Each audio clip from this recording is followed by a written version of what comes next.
The Bible. Is it hard to understand?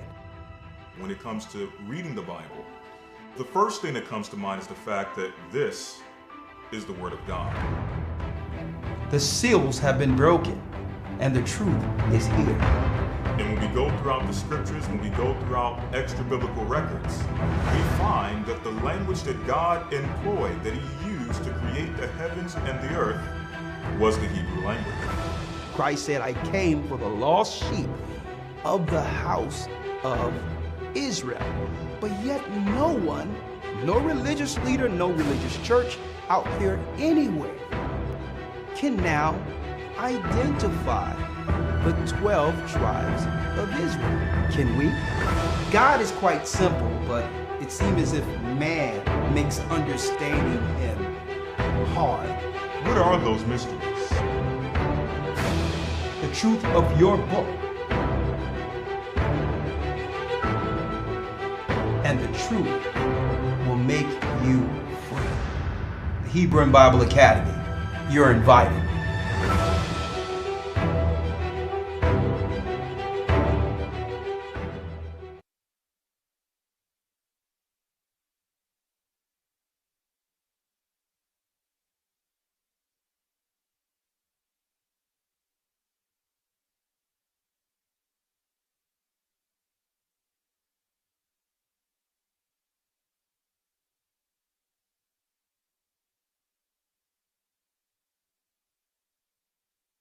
The Bible. Is it hard to understand? When it comes to reading the Bible, the first thing that comes to mind is the fact that this is the Word of God. The seals have been broken, and the truth is here.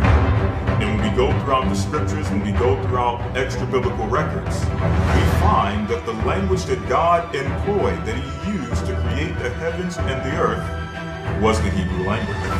Christ said, I came for the lost sheep of the house of Israel. But yet no one, no religious leader, no religious church out there anywhere can now identify the 12 tribes of Israel. Can we? God is quite simple, but it seems as if man makes understanding Him hard. What are those mysteries? The truth of your book and the truth will make you free. The Hebrew and Bible Academy, you're invited.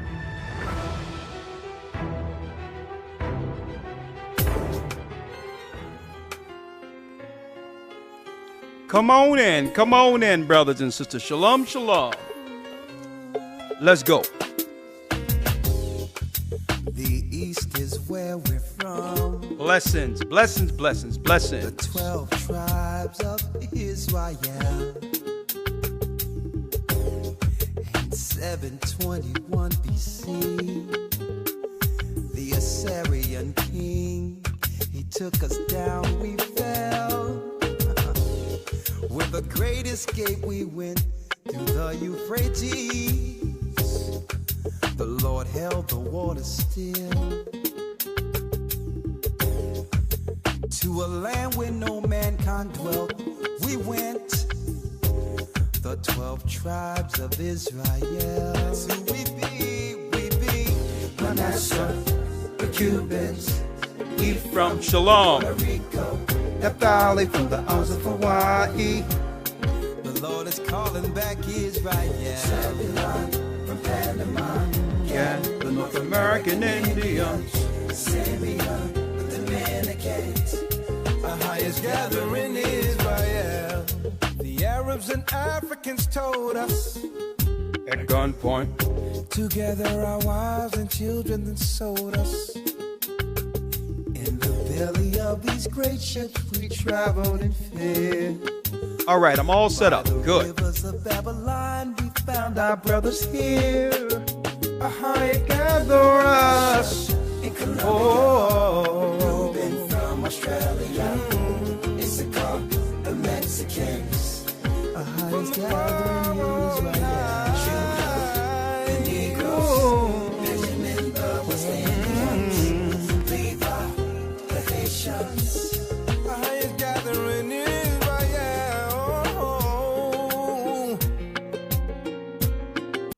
That's right, brothers and sisters. I'm Elder Ricard Shaw, the Gathering of Christ Church. Here we are. I'm sorry for the tardiness, but I was trying to get everything together. All the videos lined up. Some of the technical issues here. I've got cracking in my ear right now. I don't know if it's the headphones or what. Maybe I need to switch these out. I'll find out in one moment. But all in all, how are you all doing this evening? And welcome to a long overdue broadcast. Is the mic okay? Is the sound good on your side? I have to make sure that everything is good before we begin really diving into the broadcast. Right? Is my mic good? Yes? AHAYAH's calling back Israel. Oh, yeah.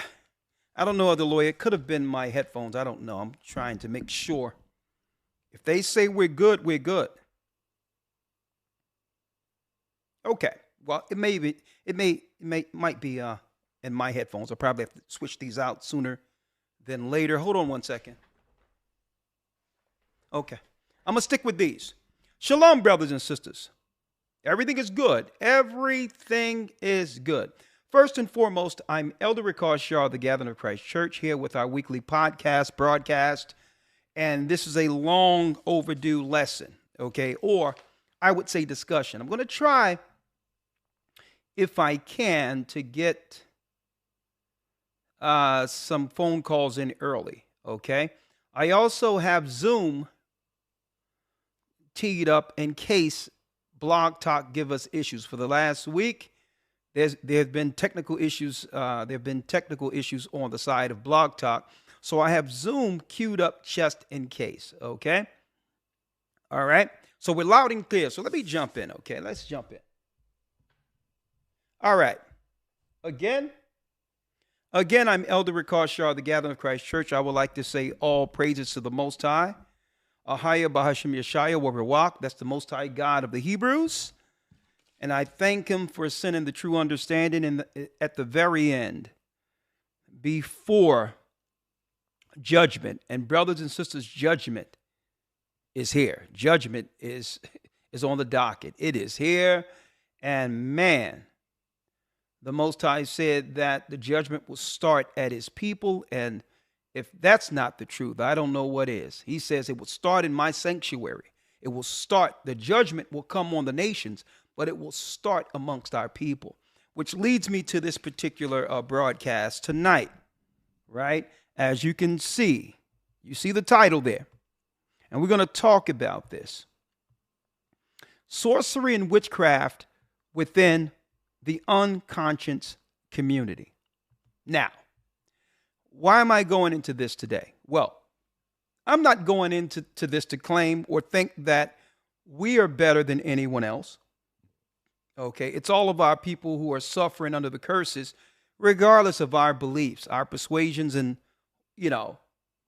whether or not we follow one ideology or the other, we're suffering in this Babylonian system altogether. The reason why I'm going into this, so that we could actually show forth a path that leads to unity. For a long time in our community, we believe that blackness, or what you would call black unity, whether it be political, whether it be religious or whatever, would be the unifying factor that could bring us together, just based on melanin. And then we come to find out that we were deceived under the guise or the cloud of blackness. And I'm going to talk about that today, right? Even Christ stated that a nation divided against itself cannot stand. And what we're going to go into is we're going to talk about sorcery and witchcraft within the unconscious, or what they would call the conscious community. All right? Because it's one thing to say that you're for our people, but aren't we working backwards if within the unit or within the movement itself, there's a foundation of straight destruction and immorality. And we need to point that out because usually those who are frustrated with the Christian church usually find their way someplace in the conscious community. Right? So we're going to talk about that because don't forget, the majority of our people that went through chattel slavery here in America in particular, or whether it be the islands or the Caribbean or whatever that might be, the unifying force that kept us together through all the hard times, including chattel slavery, was our core belief in Christ and the truth concerning that Bible. It got us through so much. So in order for the conscious community or any other community to actually utilize us politically or financially, they must find a way to pry us away from the core belief that actually sustained us through all of the curses that have sustained us through time. Right? So here we are now, between the crosshairs, being destroyed by the nations, not realizing that the enemy lately has been within. And we're going to talk about that with the conscious community today. Hit the like button. We're under a shadow ban. So all in all, in order for us to drive traffic, and we need this broadcast out there tonight, please hit the like button. If you dislike it, that's fine too. It doesn't matter. As long as you're hitting something, traffic is being moved beyond the shadow ban to let others know that the Gathering of Christ Church is now live. Okay. Now, before Elder Lawyer, I go into and cue up some of the videos and the lesson or the discussion. I'm going to call that a discussion tonight. Before I cue up the discussion on Blog Talk and or Zoom, let me first talk about what's going on in the news, okay? Right? We're going to talk about this conscious community, right?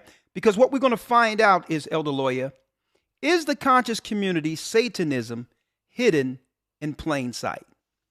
Mm. Is it actually a tool utilized amongst our people, given to us through the same forces they claim they're fighting, white supremacy? Right. Is it more a dividing factor? Right? Divide and conquer. Is it more so that than it is a unifying force to protect us from the quote unquote white man? Because the conscious community doesn't start and stop with just some of those that I'm going to mention tonight, but also it is actually permeated or made its way amongst Hebrews. Right? So we're going to get a definition of consciousness and all that in a couple of moments, the definitions that they have amongst them, and we're going to talk about this, right? Because don't forget, in order for them to get more of our people involved in this so-called conscious community, right? Let me pull you up, Elder Lawyer. This Elder Lawyer here. Shalom. Thank you. Thank you for being here. Thank you. Thank you for your presence. Yes, sir. Thanks for having me. Thank you. Now, in order for them to bring more people into what they call consciousness, they must target those who predominantly follow the Bible. So they have to throw shade against the Bible in order to recruit. Now, I'm going to show you, Elder Lawyer, and I'm going to talk about the T.D. Jakes and the Puff Daddy connection to this also. I'm going to talk about that a little bit, right? I believe the conscious community, Lawyer, and you can give me your opinion if you would like on that. I'm open for it. I believe the conscious community and its whole concept and how it's set up would have did us better if they focused the confusion in the conscious community on those who have oppressed us. Can you imagine, Elder Lawyer, if the conscious community could have divided the so-called white people under all these different ideologies to the degree where they wouldn't have any moral foundation to stand on to stay in power. I mean, think about it. Suppose John, I mean, just hypothetically, suppose you was able to divide all white people everywhere within the United States, they hit white supremacy, right? And make sure all of them believe something different. Right? How would they stay in power if one did one thing and the other did an entirely different thing and they didn't have a core belief? It would be divide and conquer. We would have been better off if they would have aimed the whole rhetoric that they teach in our community towards what they would deem the enemy who's stopping us. And if y'all don't believe that, stay in tune with this particular broadcast, because someone is going to have to answer the question, have the so-called conscious community benefited our people? And if so, how? Now, we're going to leave that question for the end of it, right? But Elder Lawyer, right? Yes, sir. Before I go into this, I need you to give brothers and sisters an update on what to expect for the next academy, beginning January 7th, if you will. Absolutely. Absolutely. So, as you all know, we have a New Hebrew and Bible Academy coming up. Just to kind of give you some insight on the theme of some of the lessons. First and foremost, when it comes to the Hebrew theme will be Hebrew prayers. So from the week number 2 all the way through, it'll be nothing but Hebrew prayers every week. So that's going to be the theme for the Hebrew, alongside some conversational Hebrew as well. As far as some of the Bible lessons, as well as historical lessons, we have breakdowns such as the creation of the universe, precepts to the origins of life, breaking down everything that happened in between the first and seventh day of creation. How did everything come into origin, or have its origin in the beginning? Was it a big bang, or was it an intelligent being behind everything we see as well as don't see in the invisible? Well, all of that and more will be discussed in the breakdown of creation. We also have lessons dealing with who is Edom. How are the things of Esau searched out? If you want to know how to identify Esau according to the Bible, according to history, according to prophecy, so on and so forth, you want to be in that lesson, who is Edom? How are the things of Esau searched out? We also have the split between Judah and Israel, the fall of a dynasty. If you want to know how we were once united as a nation, but eventually through time became separated and divided, almost to the point where we view each other as two separate nations, speaking about the nation of Israel. Well, that information and more will be discussed in the split between Judah and Israel, the fall of a dynasty. We also have lessons such as the identity of Ruth, UFOs in the Bible, the Jewish relationship with the tribe of Judah, roundtable discussion on the purpose of man and woman. We have, for the first time in the academy, in any of the academies, in fact, I think in any lesson that we've taught since the history of the gathering of Christ Church, the breakdown of the 24 elders will be taught in this upcoming academy. We also have the prophecies of Daniel and the secrets of the times. Last but not least, we have walking with Christ, or walking with the commandments in Christ. So again, if you're interested, go to historytimes.org, and there you'll get all the information you need in order to be able to enroll in this upcoming academy. Thank you, Elder Lawyer. Now let's jump right in. Sorcery and witchcraft within the conscious community. Now, I'm not making a claim of this, okay? Obviously, right, the conscious community embrace these particular religious, I would say, practices as some sort of, Elder Lawyer, empowerment, or what they would deem power to oppose the enemy, right? But what's sacred? Let me ask you, what are the moral stances in the conscious community? What is prohibited morally within the conscious community? Right? Right. What is it? Right? So we need to find out if it's Satanism in plain sight. But before we go there, everyone, I got Shapat in the news on my brain right now. Elder lawyer. Everyone out there right now was talking about P. Diddy and T.D. Jakes. And I have something queued up for that, right? Mm-hmm. Now, for those who've been following our channel here, A Gathering 144, and make sure when you get an opportunity, if this particular YouTube page have benefited your life, please do us a favor and go to the main site right now and subscribe. Hit the subscribe button and hit notifications. What we find out is there's so many people looking at our videos, but 30% of the people who look at our videos aren't subscribed, and about 60% of those who are subscribed didn't hit the notification and bell to let YouTube know that you want to be notified when we go live. Okay, one of these days, and I hope not too soon, will be our last broadcast. And I don't think any of you want to miss that announcement whenever that happens, because it means that's right. That means that we're well under the hell, and that's coming. Okay, the hell has overflowed beyond any point of control. And now I have to tell people, listen, here it is. This is what we have to do. We got a short amount of time, and that might be one of the last broadcasts. So you have to make sure that you're tuned in, because they're doing everything on the legal side to make it where information like this is quelled altogether or crushed altogether. Okay. Now, Elder Lawyer, let's jump in now.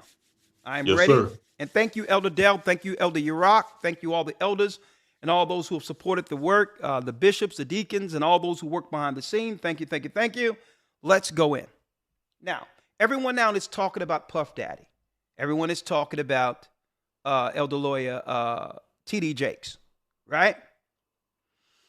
And this is what I don't understand. I changed the title, right, because the original title that we were going to go into today, and I was going to push the conscious community back, is that I was going to talk about homosexuality and the black church, right?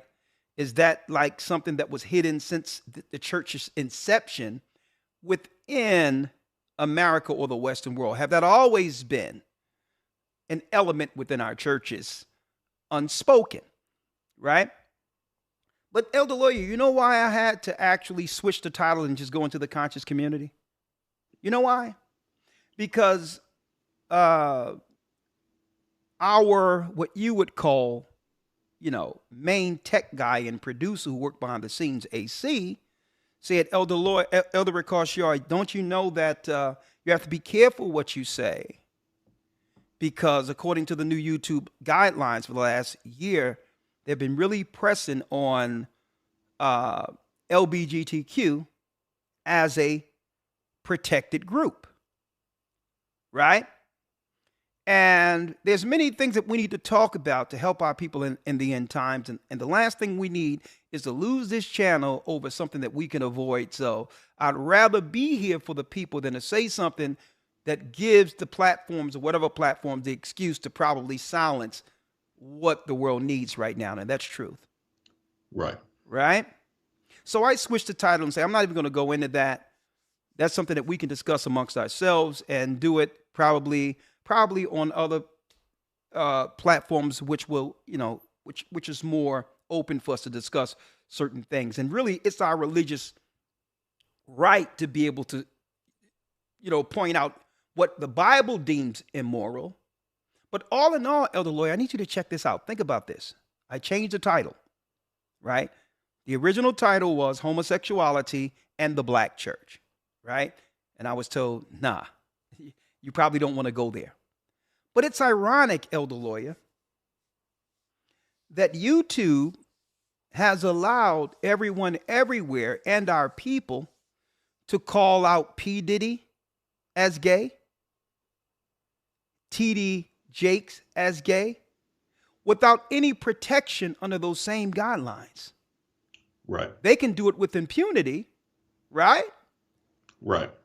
So if they cannot be protected, where's the protection for them being called that by the LGBTQ community?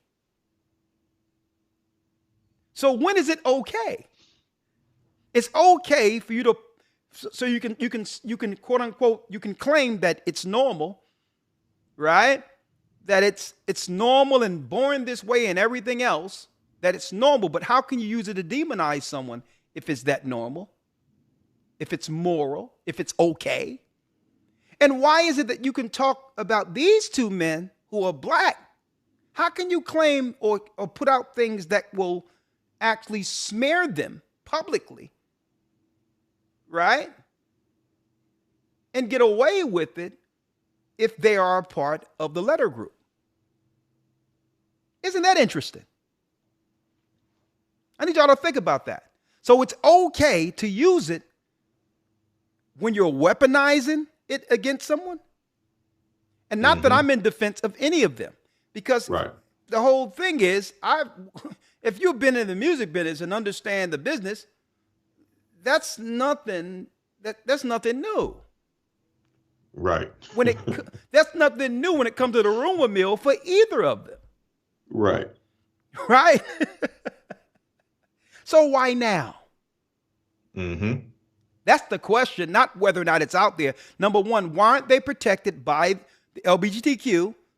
Why can they be slandered that way with a negative connotation added to it, which only brings more negative towards that community? And is it okay to do that if it's a black person? And if that's the case, if black people aren't afforded the same rights and protection under LGBTQ as white people who are LGBTQ, right? If they're not afforded the same protections, then what exactly is that particular community? Who leads that community? And why are certain people protected? And why do our people tie ourselves politically to a group that's really separate, that will only use us politically to gain votes for power, right? To insulate power, but yet aren't protected like the other races of people who are deemed LGBTQ or whatever the case is. I just want y'all to check that out, right? That's deep in of itself. Hey, Shapat, you can come on in there anytime if you would like. So this is why I took the title down, because the straight hypocrisy when it comes to when the LGBT group is a protected group and when they aren't, when our people are being attacked as being claimed to be quote unquote gay. I was looking for, when people started talking about TD Jakes and Puff Daddy, I was looking for them to come out like they did for Bruce Jenner, who now is Caitlyn. Are they afforded under the same protections, or is it different for them than it is for us? Now, that's number one, right? So, but the question is, Elder Lawyer, and I have everything queued up here.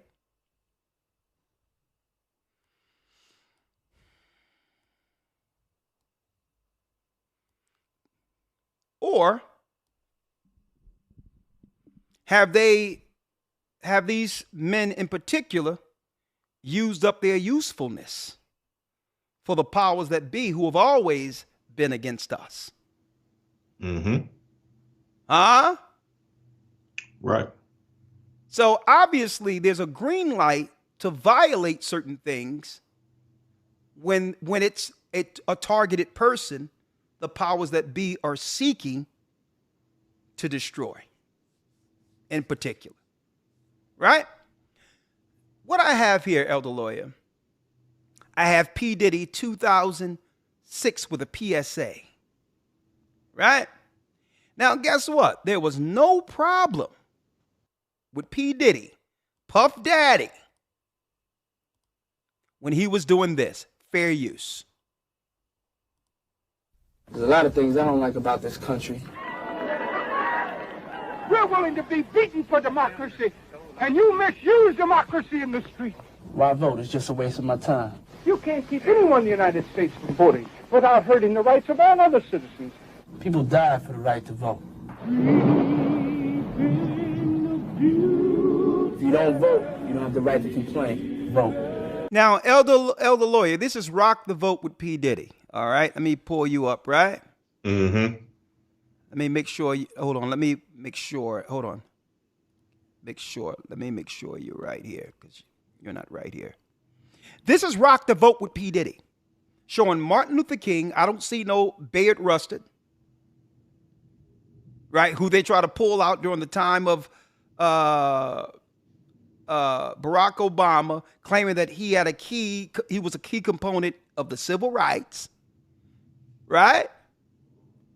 Now, folks, Wendy Williams and all that, before there was YouTube and all that was coming off, she was on the radio talking about, can anyone guess who the gay rapper is?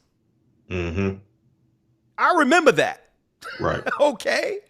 These rumors been out there. So why are they doing it now? Why have he been protected so long, politically and otherwise, right? When he was doing stuff like this. There's a lot of things I don't like about this country.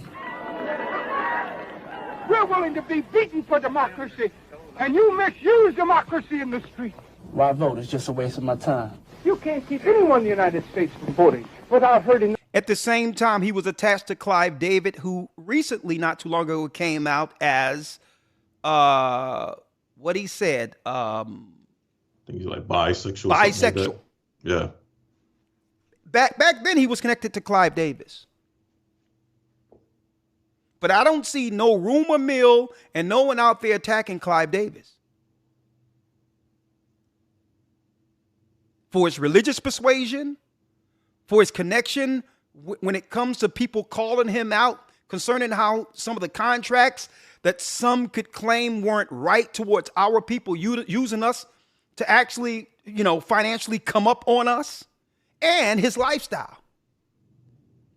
And I'm trying to figure out where the Tasha K's and all these other people who come out at a certain time, why is it you never see none of these rumor mills attacking the so-called white supremacy?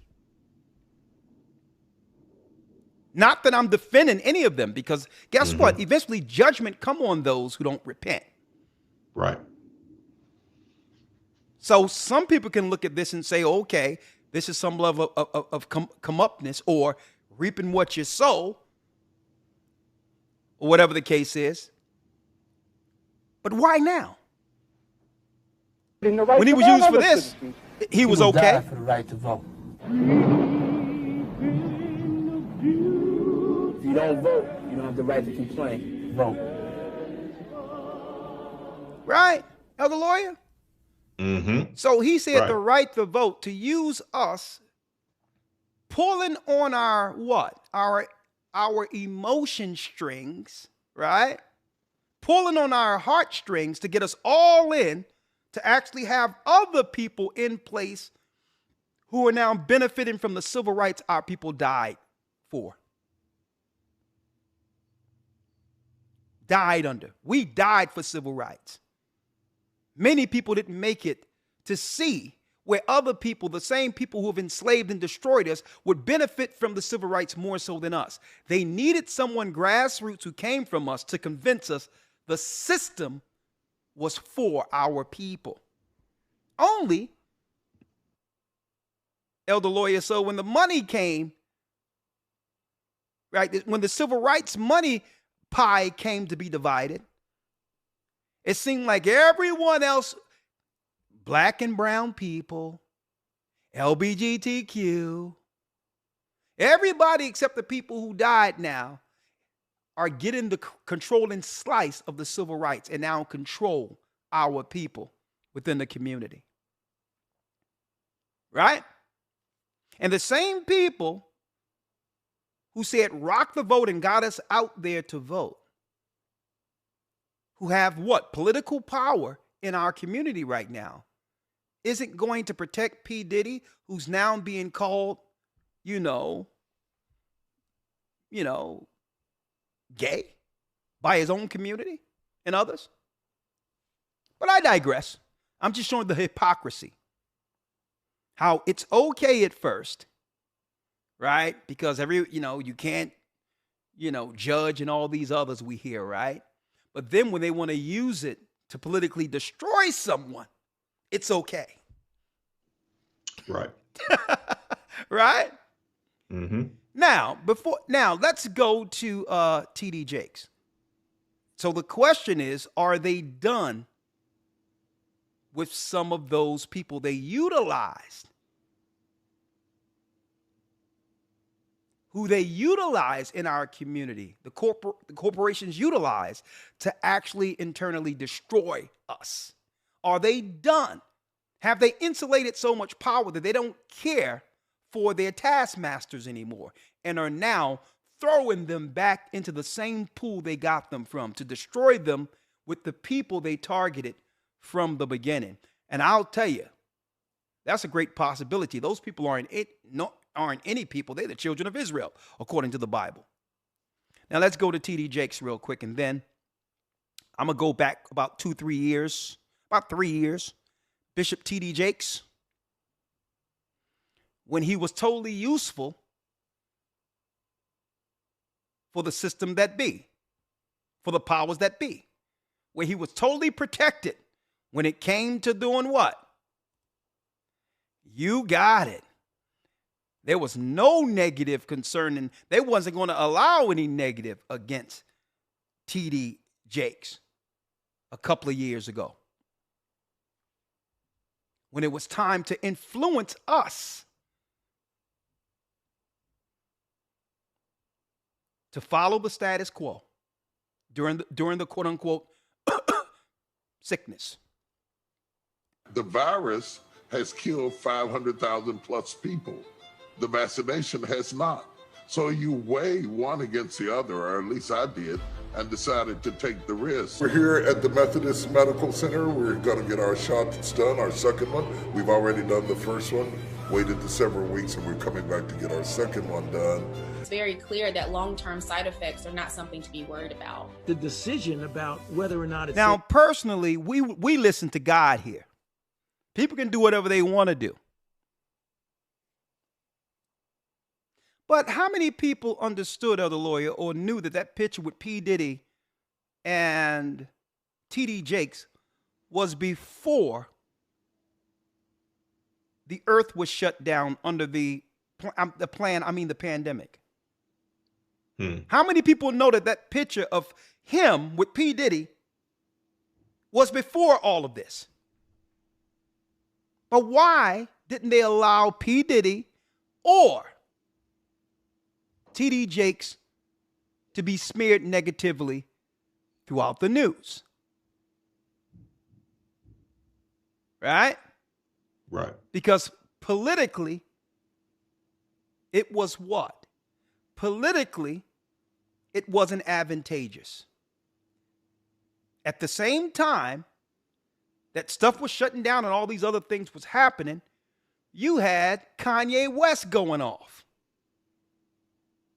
against a particular group. And then a day, Elder Lawyer, that they claimed that now Kanye West is no longer a billionaire. A few days later, they said P. Diddy is a new billionaire. Mm-hmm. Yep. Right? And P. Diddy came with a lot of, what you would call standing up against anti-Semitic adverts and others. So there was no negative that was allowed on YouTube at that time against P. Diddy. Mm-hmm. Because he was being used as leverage, political leverage against Kanye West. Divide and conquer. There was no negative. Now, you think people didn't understand some of the, I would say, the proclivities of T.D. Jakes or Puff Daddy? Y'all didn't think they understood what they do in Hollywood and the music business and all that well before our current time? But why during this period, there was no one going after T.D. Jakes? It wasn't politically advantageous for them. They still had influence. They still needed us. Controlled. And now that they've gotten full control now, they don't need the taskmasters anymore. They are, let me tell you, they are straight cemented into all the levers of power we once held in the world. There is no pushback politically or otherwise. And Elder Lawyer, I'm going to tell you, as I play this, I'm going to tell you that when you look at the Maxine Waters and all these others, for the years, these people have been in office 20, 30, 40, almost career politicians. Now the people that are coming over, guess what? The new politicians will be what? Representing their constituency, and they're moving all of those that were of the civil rights ilk out of the way. You're going to see East Indians and every other people holding the levels of power, including LGBTQ, over our community, and it's permanent now. So I believe they needed them one more again to get us on board until there was no more power left for our people, whether it be religiously or politically.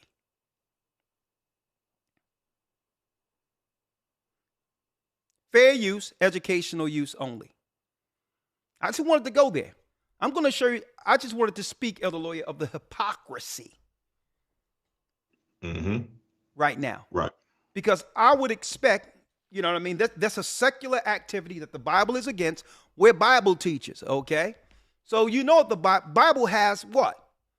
The Bible has a stance against sexual immorality, period. Whatever somebody want to do in the secular world, that's their business, but the Bible have a stance on it. And I believe that's why people are coming against T.D. Jakes. But again, is this the first time we've heard of things like this with T.D. Jakes? Before that, Eddie Long, and then it politically just went away. People forgot right before Eddie Long died, Elder Lawyer, that a Messianic teacher or, you know, a Messianic Jew Christian pastor wrapped Eddie Long in a Torah. So obviously they need that political influence. So that when something goes down, there's a respected pastor whom we believe is a man of God the people will trust.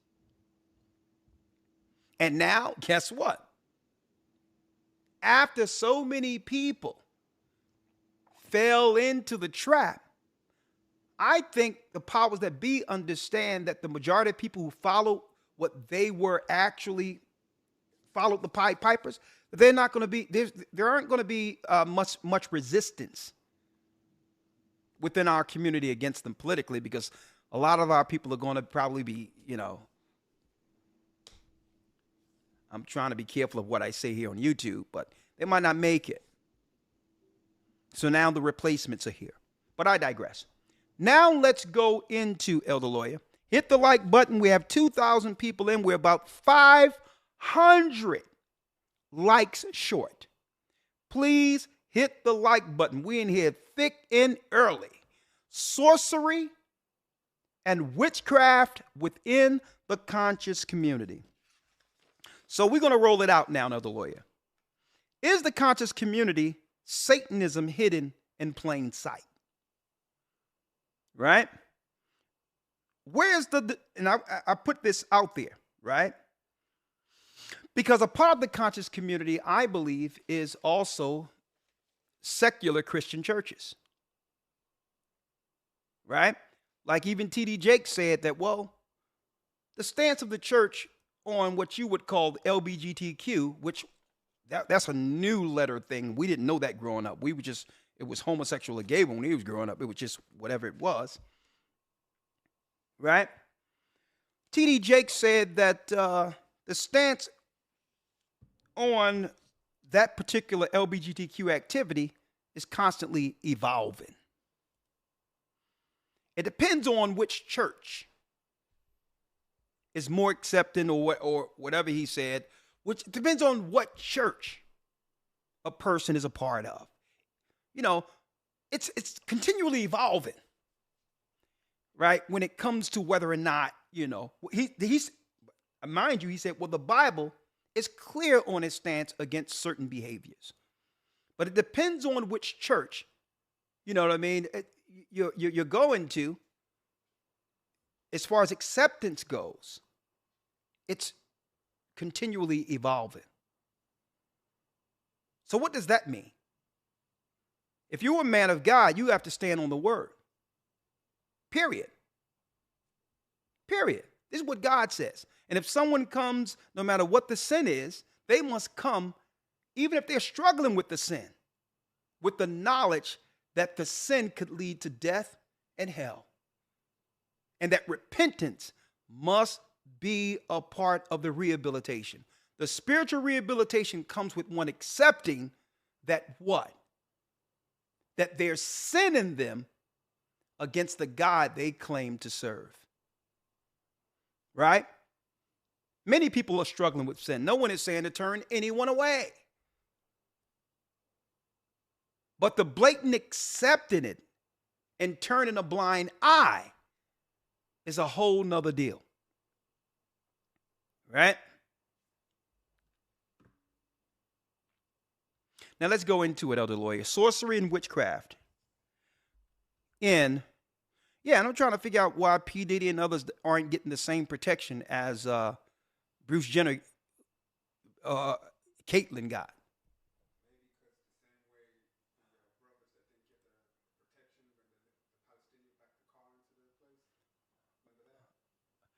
Oh, he's talking about the same reason when the crazed Palestinian woman who they said probably came out of a mental institution, MK Ultra, how she ended up backing up a car just ironically at night, right, in a building where UPK was actually holding service. Yeah, but anyway, yeah, that's a good point. You can come in anytime, Shapat, but I'm about to jump in. You probably want to talk about some of this as I go in, just let me know. But let's go now. Let's go. Speaking of the conscious community, Elder Lawyer, right? Here's the questions we're going to lay out, right? We're also going to lay out at the very end and remind me in case I go beyond. Sometimes the Spirit takes me into different areas of the discussion, depending on the interaction. Elder Lawyer, remind me at the very end, I'm going to show the danger of unifying under the term black. Mm-hmm. Make sure you remind me of this, because that's a danger. That's a danger, our people identifying or unifying under just being black or melanin. We have to be able to unify morally first. Right. There must be a moral agreement, because why? Suppose you're sinning against the God in the Bible, and now we trust you based on your color. Now you're coming into our community, violating our families based on what you believe. So should I trust a black person who's a witch, warlock, who like little children? Should I accept you just because you're black? And especially if under your religion, it's lawful.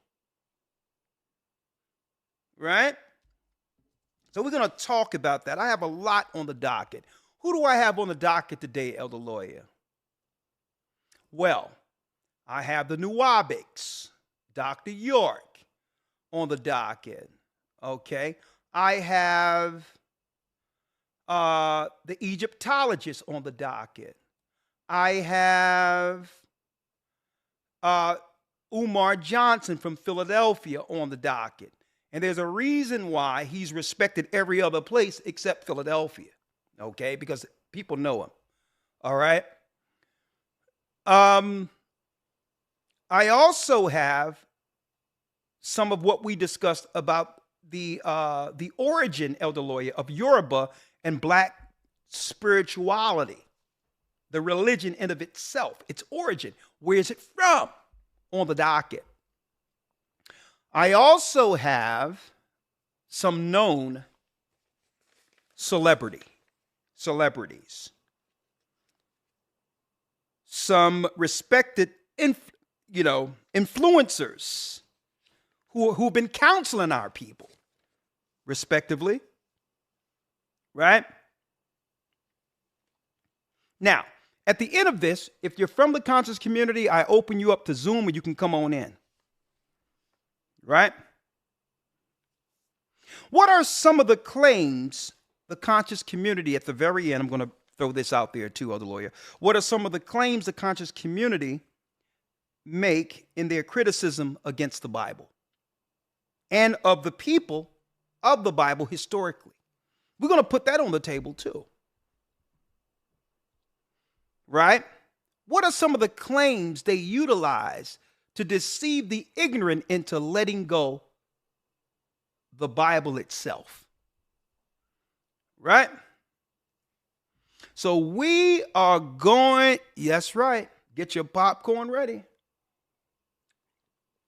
We are going. Now, some of our people, Elder Lawyer, is really starting to question what this conscious community is. Mind you, right? There was a serious, what you would call, scandal that rocked the conscious community not too long ago with Brother Polite.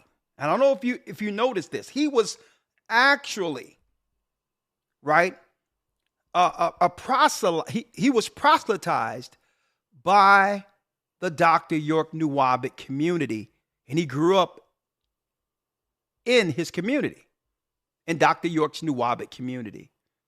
And some of the same things Dr. York has been arrested for. That's right. Polite just currently got arrested for it. And you notice it was a big thing for a little bit, and it totally went away. Right? Now, this is the reason why we can't allow that to just go away like that.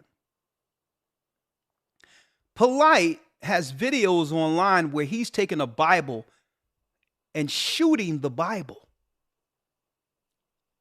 Right? With a machine gun. Talking about, yeah, the book is really holy now. Sacrilege. The hypocrisy of Sonetta and Polite, because Sonetta was behind the camera when they went to speak to Tahar from GMS, because they knew GMS and others have what? Have an incorrect view of the Bible when it comes to marriage, especially in connection to what you would call minors. So they strategically went and spoke to Tahar and saying, well, what about young girls? What Polite says, suppose I had a young daughter, 13 years old. What's your take on that? And started smiling in the camera. And it was Sonetta behind the camera. Where Tahar and them say, well, as long as she's in her flowers and is able to have children, that's legal according to God. Knowing what the laws are here in America and how the majority of adults and people with common sense will look down on a grown man with a beard claiming to be a man of God, claiming it's okay to deal with an underage girl. He set the whole thing up to get that clip, to demonize anyone who would believe in the Bible as if all Hebrews or Israelites believe the same. So no, we're not going to let it go. Because it's people like him, Sonetta, who presented these destroyers to our community and continue to do so. Only to try to separate himself And he defended this brother all the way to the end. Now, it'd have been one thing if he would have said, you know what? The brother was wrong, and we're doing everything we can to help him through what he's struggling with and to help him with some level of rehabilitation, but I cannot connect myself with this. Okay? If it one thing, if he'd have took a stance, but he stood with that brother all the way through the end. And I'm talking about what? 13-year-olds? So we're going to go into this. So they went out there to make a claim as if Hebrews are seeking to go after young girls, 13 and 12 years old, when that's what Polite was just arrested for. And it wouldn't have been, listen. And what makes it bad is what? His master teacher, whom he called the Most High, his Most High God, Polite said, is arrested right now for the same thing. So now sisters and brothers are coming together and saying, well, hold up. Was the conscious community set up in our community by the government to actually destroy our people under this guise of consciousness? Huh? Because the greatest movement that gave our people rights, elder lawyer, in America to stand against injustices, to show forth all throughout the earth that we're going to stand unified,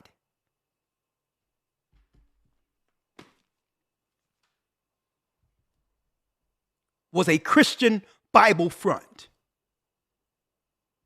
If it wasn't for our people standing with the Bible, the freedoms we are afforded and take full advantage of would not exist. Okay? So now sisters and brothers are starting to see the grift. Right? Listen to what this sister said real quick. Anytime you want, you can grab some headphones, Elder Shapat, if you would like. It's some over there, I think, over there. Yeah, just unplug it. You can, right? Because you have to hear this, Shapat. You have to hear this. Just unplug it, right? Yeah. It's connected, yeah. Boy, did we got a broadcast tonight. So in order for these people to financially aggrandize themselves, they must lie against our book in order to continually feed the pool of the conscious community, because the majority of our people believe in the Bible. The majority of our people came up in the Christian church. So they must target our people and make them believe that what? That the Bible has been the enemy of our people. And that's witchcraft in of itself. Yes. Right? Right? So we're going to talk about this. We're going to start off with this sister right here, right? She has a few questions, right? Fair use. One of the things that can make the conscious community so dangerous is our unmatched ability to build someone up just to tear them down. The essence of consciousness is to question everything. This need evolved as a way to fight centuries of indoctrination. But there's a difference between being a critical thinker and then being overly emotional and hypercritical. Just because someone doesn't move like how we think they should, it doesn't mean their moves are wrong. Every piece is different, and that's the difference between chess and checkers. People can put in years of work and say two things you don't like and they're thrown away immediately. Not understanding the stress and the skill that's required to deal with hard-headed black people on a massive level. I'm not even popping like that yet, and it's hella exhausting to me. I brace myself for the day y'all decide to come for me. I know it's coming. It comes with the territory, but I'm strong enough mentally to withstand it. We ask where our leaders are, as if we don't assassinate anyone's character that we vaguely disagree with. As if we're humble enough to submit, destroy our ego, and allow ourselves to be led. Being a critical thinker is vital, but being hypercritical is detrimental to ourselves and our community. Now, Elder Lawyer, there's a few things that stands out here. The whole idea of consciousness, which was created here in America, that nonsense we see today, it's nowhere else on earth. It started from here, and it began to spread its way into the other places our people are dispersed, predominantly of Negroid descent, of the diaspora, right? But the root of consciousness, this mess, is America within our community, right? Now, what she said is the idea is to question everything. There's nothing wrong with that. There's nothing wrong with questioning what people have placed before you. There's nothing wrong with that. But what if you're questioning the only foundation or the record that can actually put us all back on code? So it sounds good on the surface, questioning everything. But while we're running around like Keystone cops, right, not solving anything, there's a unified front that's destroying us. Right. So it's time we begin to take these debates and put all that crap on the side, because I believe that's to keep us still arguing over nothing while they do things like they've done for the last couple of years to destroy us.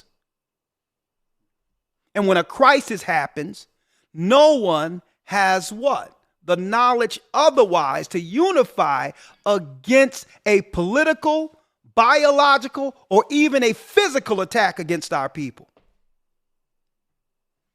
Right? So sisters are starting to wake up, right? And saying, well, hold up, what is this conscious community?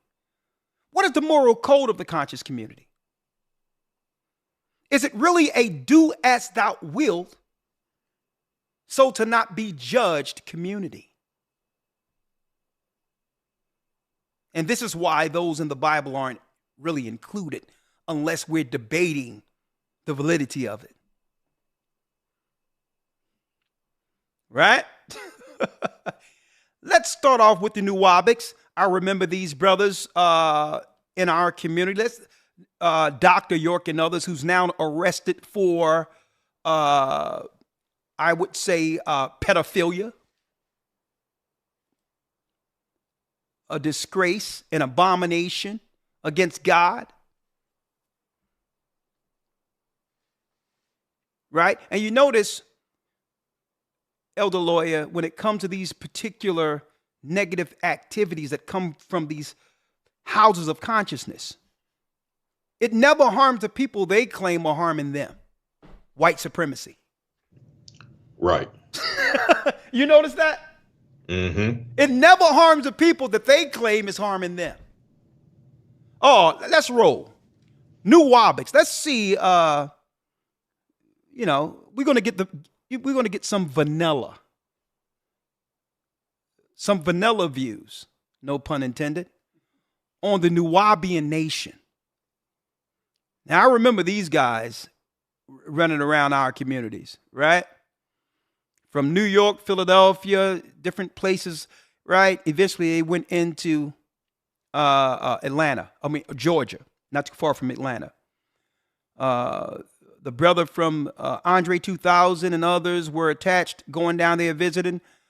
Those in the music business, Erykah Badu, right? The Nuwabian Nation or Nuwabian Movement is an American religious group founded and led by Dwight York, also known as Malachi Z. York. York began founding black Muslim groups in New York in 1967. He changed his teachings and the names of his groups many times, incorporating concepts from Judaism, Christianity, and many esoteric beliefs.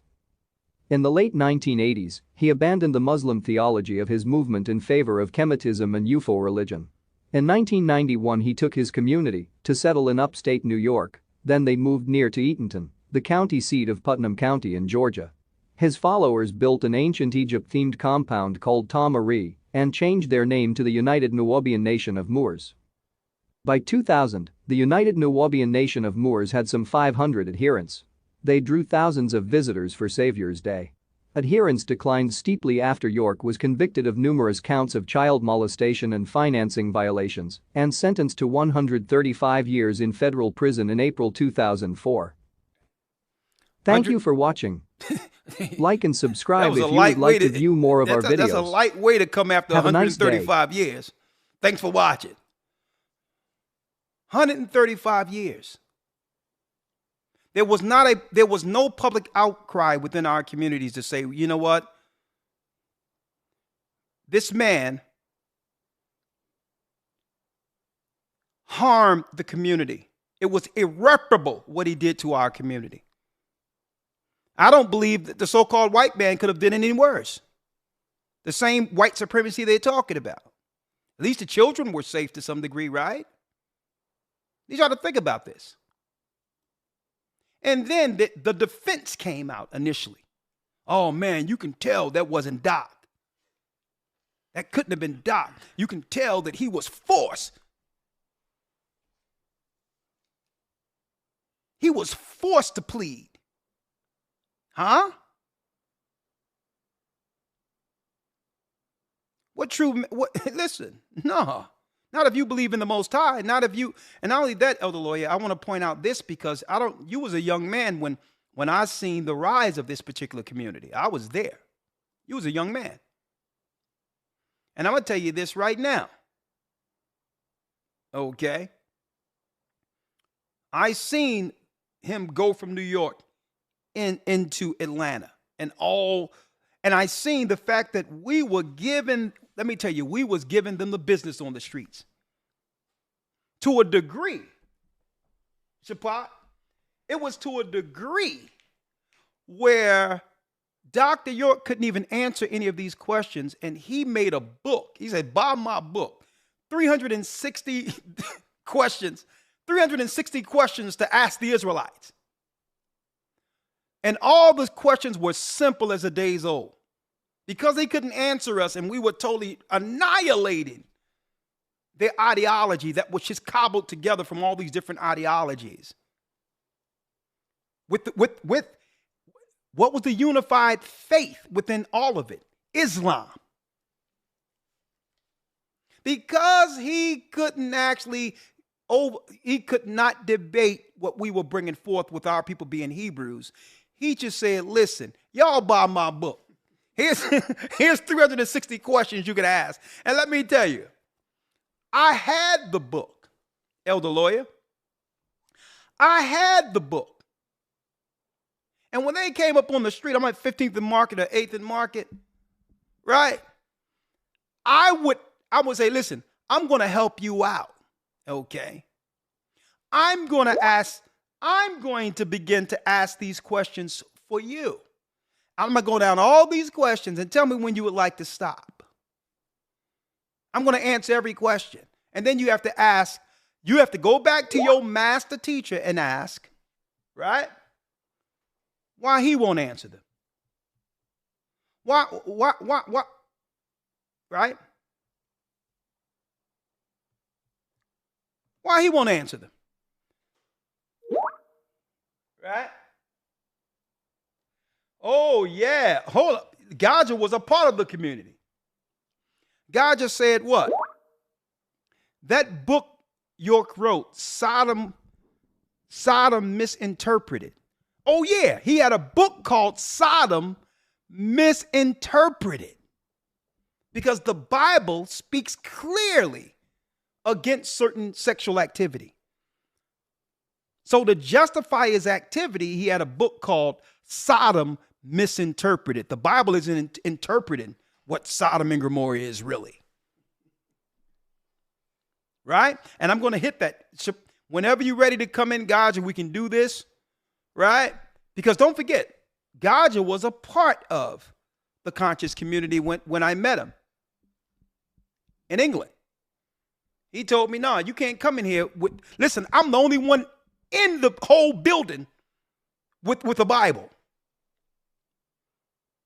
That place haven't been the same since we went there. Okay? And you would never guess why Gaja and others were kicked off of the broadcast. Well, we did a broadcast with a rabbi, Nate the rabbi, and we were pulling out all types of key information that he wanted to conceal, that eventually he couldn't hold himself. You know, rabbi, Jewish rabbi, was a nice dialogue. It was the JDL in the United States who called that radio station and said, y'all better have those people off of that broadcast immediately right now. And this is why Hebrews cannot teach from Peace FM no more. I thought y'all was about black consciousness. How can you let the Jewish JDL come in and shut you down? So let's figure out who's really running Peace FM. I'm just asking a question. You're going to choose another group over your own black people? Right? So, Elder Lawyer, there's more. So let's talk about when the Ansars or the New Wabic community, and mind you, when this happened, you had Sinetta and others years ago defending Dr. York, claiming what? He was coerced.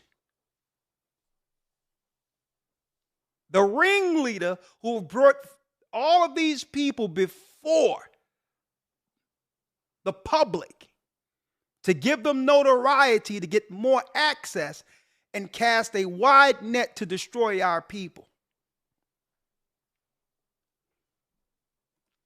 More. Check this out.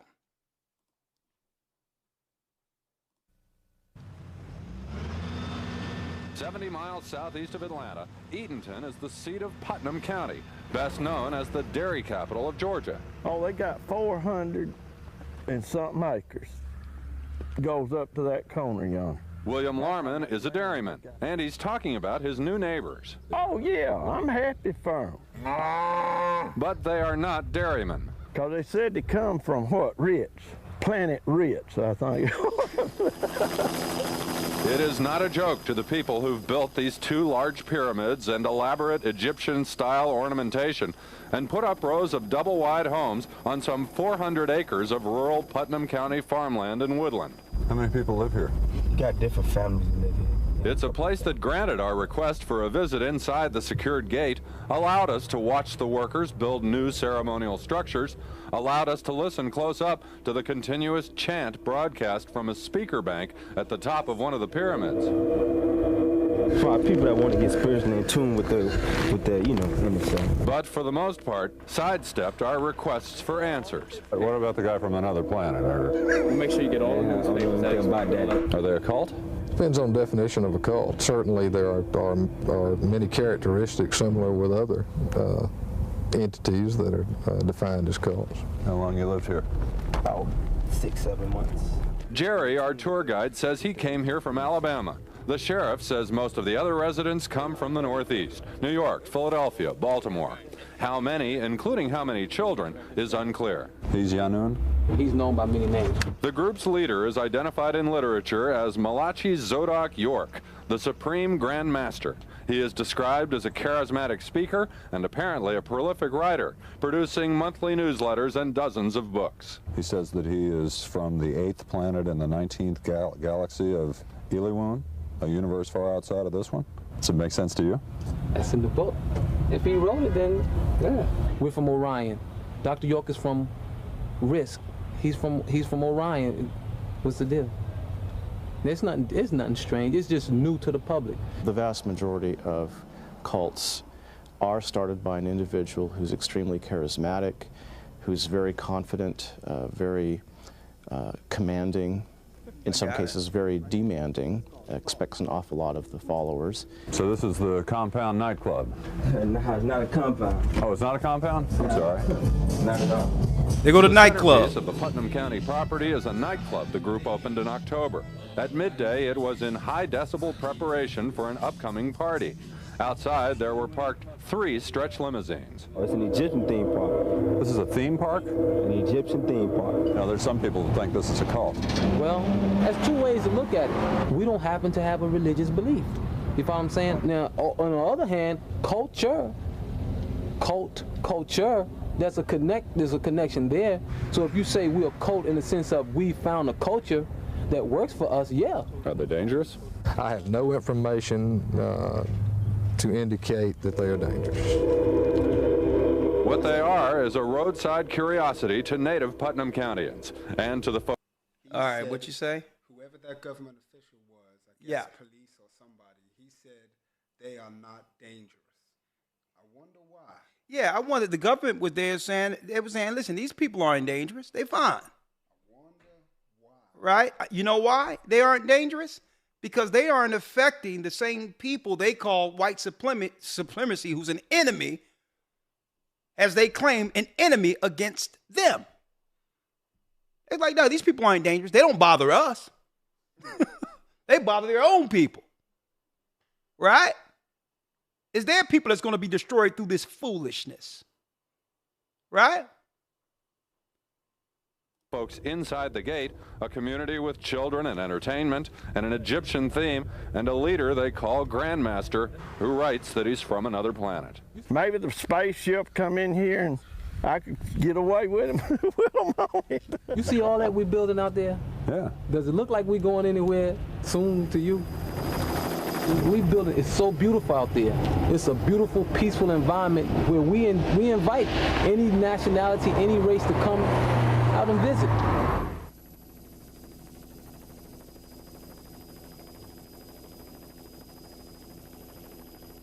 400 acres, y'all. Hold up. Now let's start here. 400 acres. Funded solely by our people. I need y'all to think about that. And you wonder why we can't come together. It's not that we don't have the finances. Christ stated, a nation divided against itself cannot stand. The grifters have come in and usurped the authority that came through those who once believed the Bible, who stood on this Bible. They came in to usurp it. Right? Now, there's more. There's more.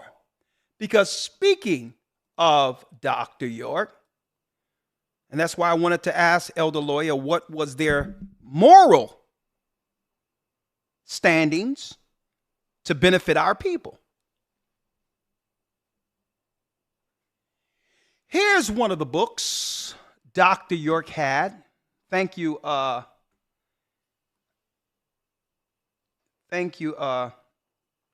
Gaja. Here's one of the books. Sodom Misinterpreted. See? This is definitely needed, right? Sodom Misinterpreted. Right?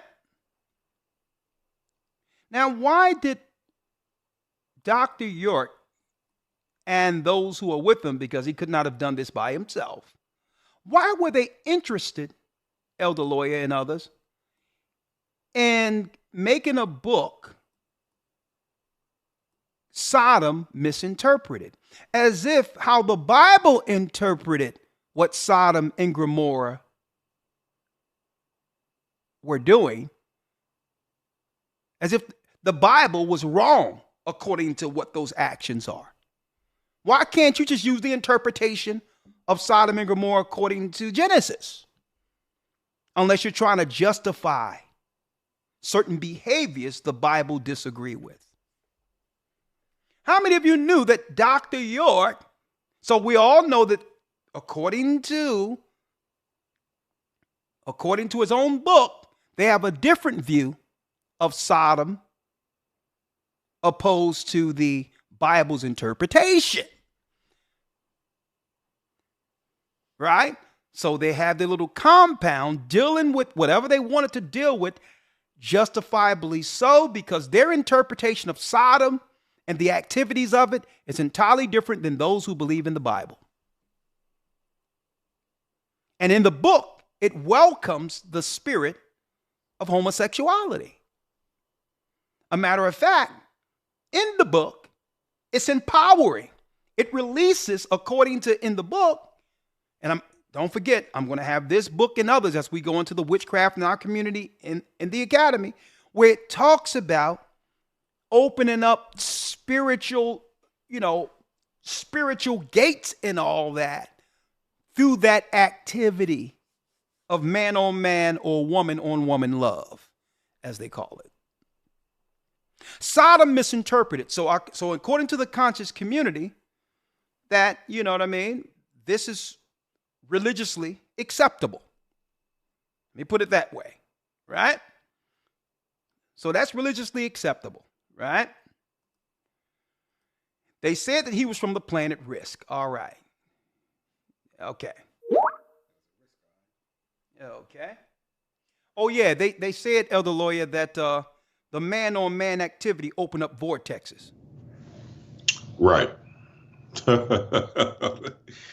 Pause. Pause. But let's go straight here. Well, I'll say this on that, Salakia. Yeah, go for it.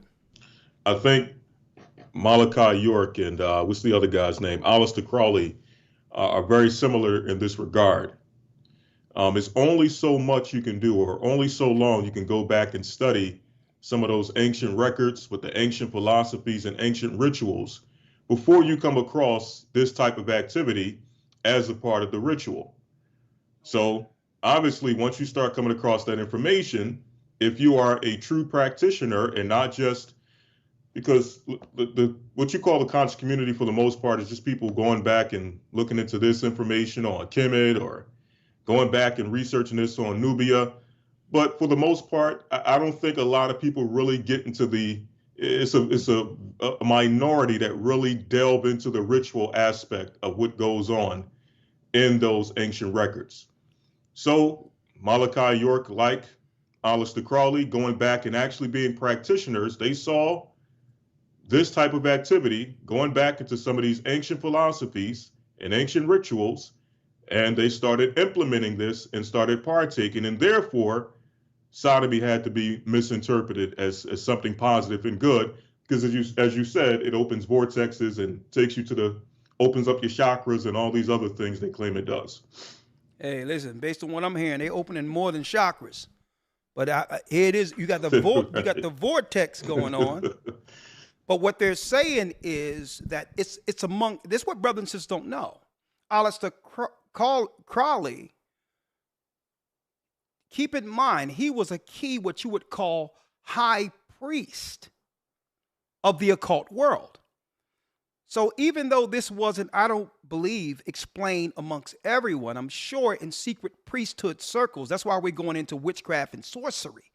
They believe that it takes them to a higher level of their craft and participating with that sometimes, right? Which is, what they would call probably bisexual, but ritualistically.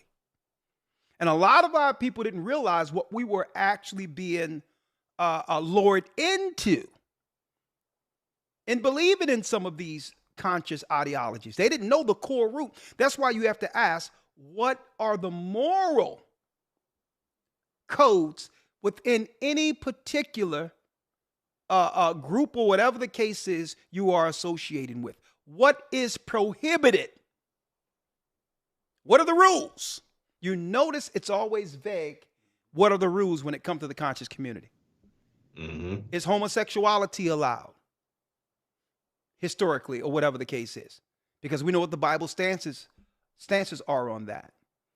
Witches, warlocks. What about dealing with witchcraft? Is that allowed? Should you be upfront with that? But I digress, because Elder Lawyer, we're still going now. And what do we have here? Maybe this is what they were hiding in those pyramids over there in Atlanta, right? In Georgia, excuse me. Maybe this is what they were hiding. The fact that there's some of this activity that's deeply rooted within Egyptology. Fair use. Khnumhotep and Nyanknum were the first gay couple in recorded history in 2400 BC. The two men were royal court manicurists who lived in the ancient Egyptian city of Saqqara and were buried together much like a married couple. Now, that's history there. Let me play that once more. And I'm sure Dr. York knew this history. Khnumhotep and Nyanknum were the first gay couple in recorded history in 2400 BC. The two men were royal court manicurists who lived in the ancient Egyptian city of Saqqara and were buried together much like a married couple. Now, Elder Lawyer, you very rarely hear Jabari over there, one of the main staples of this conscious community under Sinetta, speaks about this history connected with Egyptology, or whether or not it's immoral according to that science or that belief system. Right? Because they understood the truth about this. There's a lot of vulgarity under certain type of sexual actions that you can find written within the hieroglyphs and all that, where they were, and their tombs and all that. Activity that was anti-Bible. Right? And this is why what?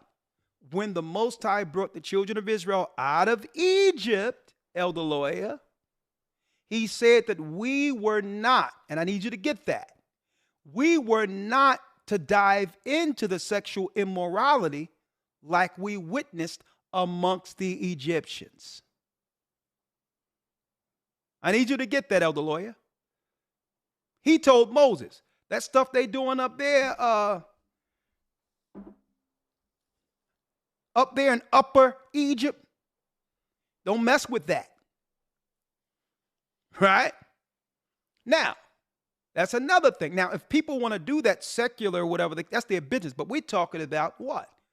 Them targeting people who predominantly once believed in the Bible. Regardless of what you might say about what the Christian churches are doing, at least the book has the moral foundation our people can stand on. Regardless of what the people are doing in the churches, the Bible is against the illegalities and evil you see the pastors and preachers are doing. Okay? We're going to get that scripture in a moment, Elder Lawyer. What scripture is it? Chapter and verse. Leviticus 18, and you can start at Leviticus 18 and 1. Let's get it. Let's get it real quick. And this is why the conscious community is against the Bible. Right? This is why. Because if Dr. York came up with his new interpretation, Sodom misinterpreted, what is he doing? He's having Bible scriptures and saying, well, nah, that's misinterpreted. The white man put that in there. You know what I mean? Next thing you know, you turn the picture, Elder Lawyer, and there's a picture of the village people there. Now, right here is where it's at. Right. YMCA. Leviticus, what is it? Let's get it, Elder Lawyer. Chapter and verse. Yes, sir. Leviticus 18 and 1. Leviticus 18 and 1. And this is why God said this. And this is why the conscious community hates the Bible. Because it calls out some of the mess they hide when it comes to what? Their activity. Right? Hold on. Let me get this. Let me get it. Hold on.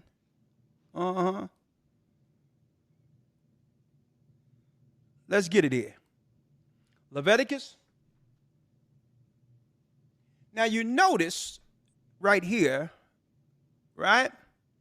It says what? Now we see why there's so much activity going on, right?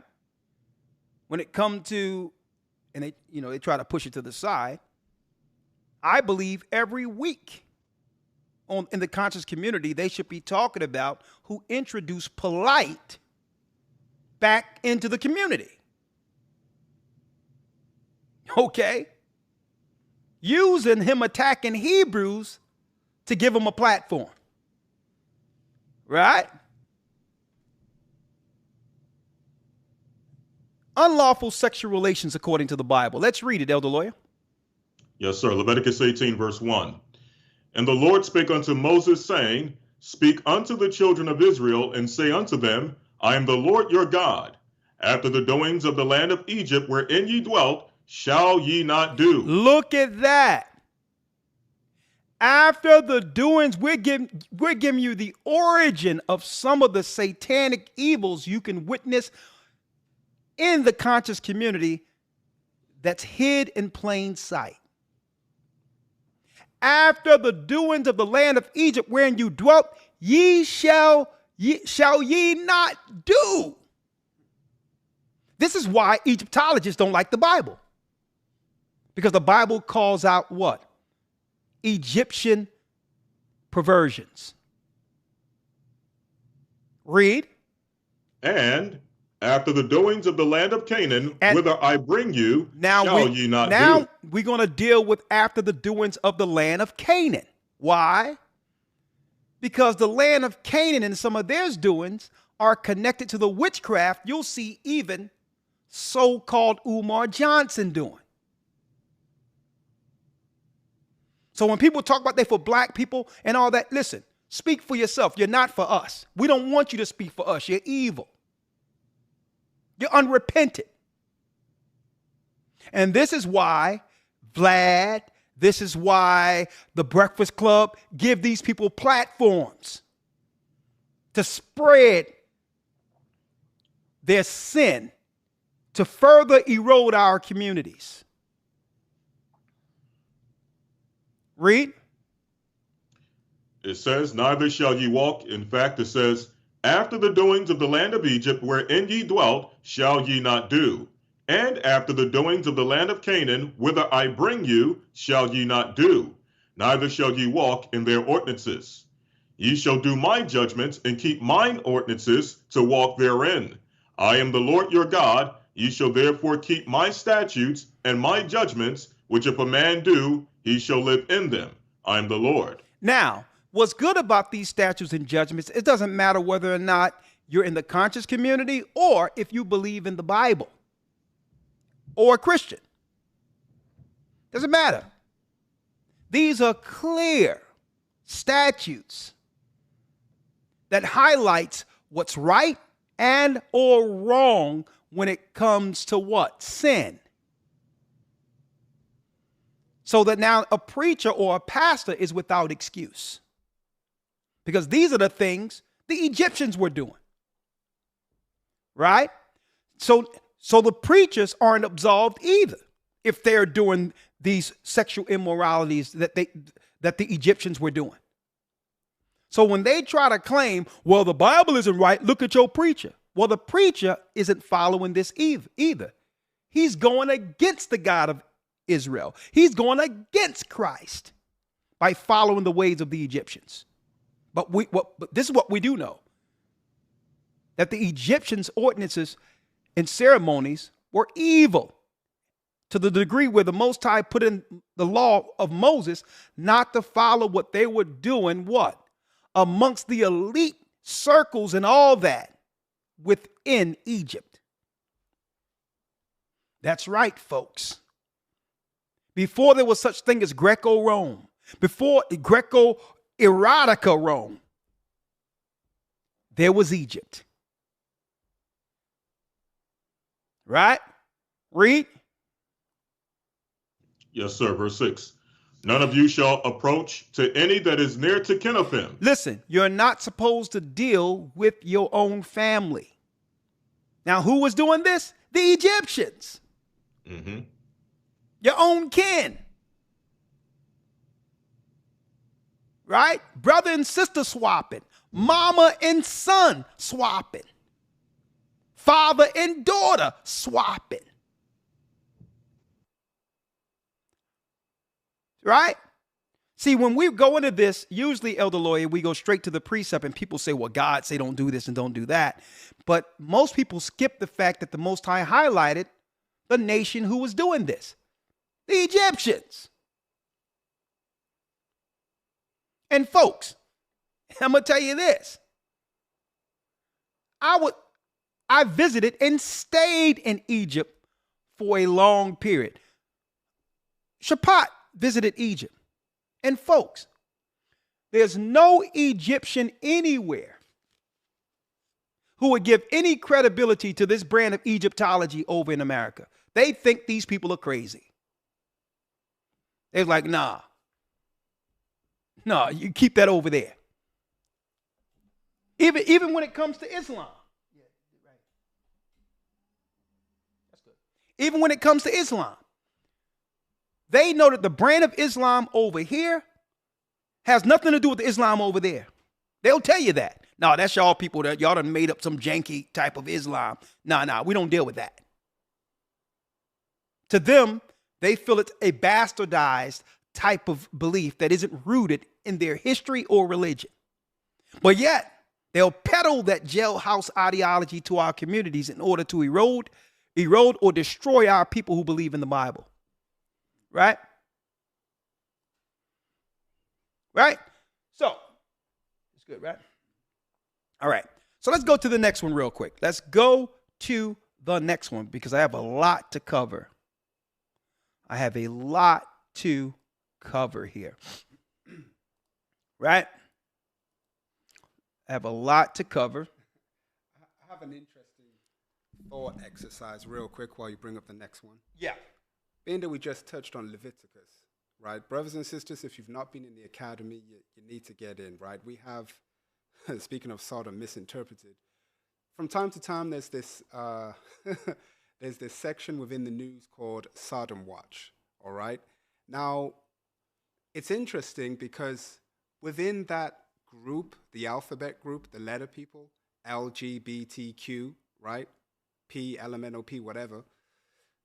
By the way, what they call pedophilia will be the new addition to that group. But anyway, within that group, they have infighting. Well, possibly. I don't know. We have to be careful. No, I'm just saying because YouTube got this little thing. So whenever they add a letter, they're going to add a letter. But, we're going to let that be. But go ahead. Within the group, they have infighting with the members that are currently there. What is the infighting? You have those, okay, which the Bible speaks of, is against, but nonetheless, that's their choice in this world. You have those who are men that desire men, and you have those that are women that desire women. But here is the infighting within the current members who are already part of that group with the transgenders.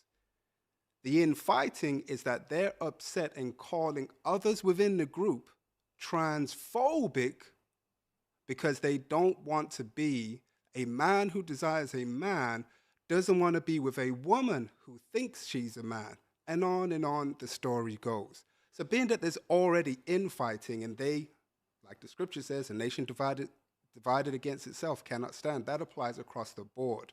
Corporations, bodies, people, whatever, right? So with all that being said, be careful because I got you. With all that being said, to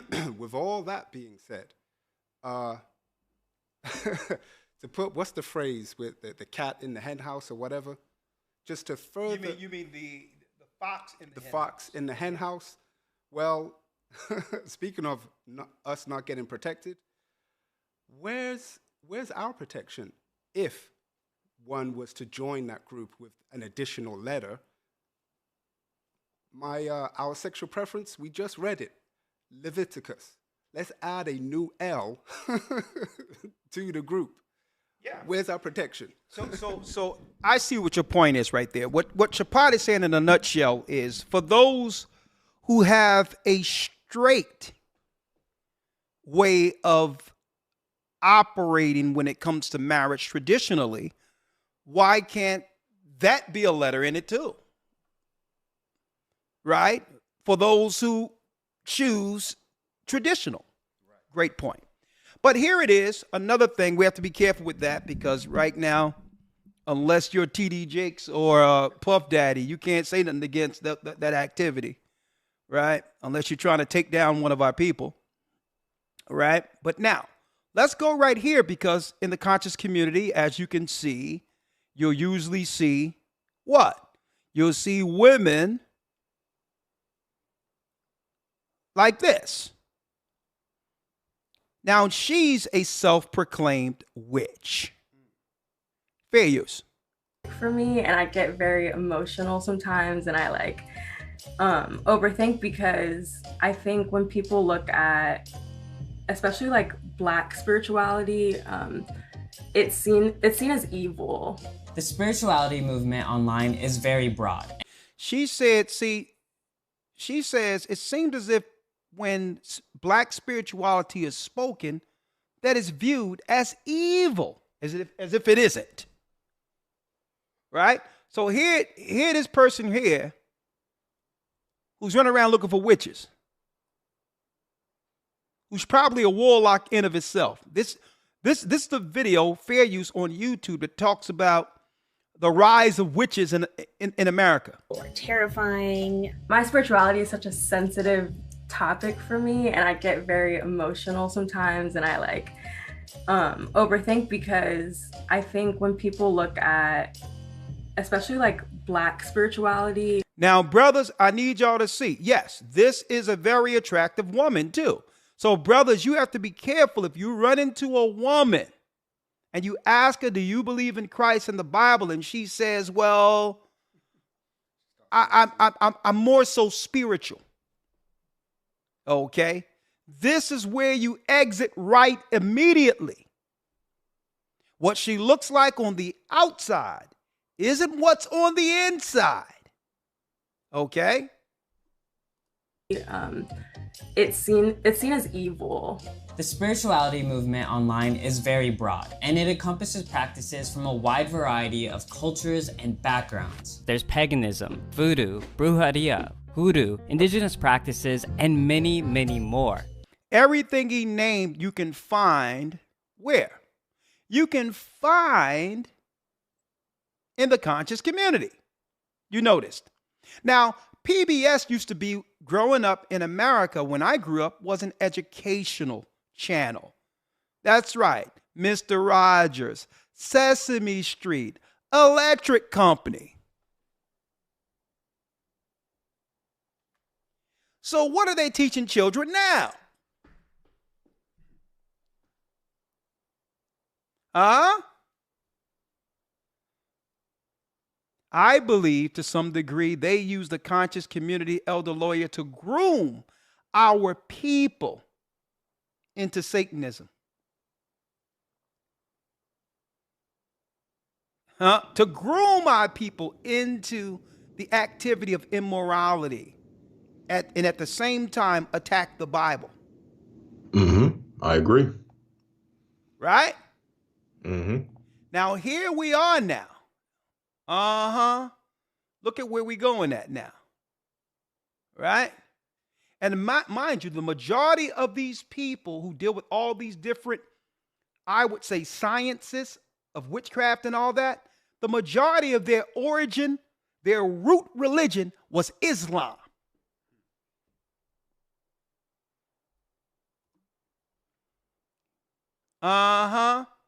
Who do we got here?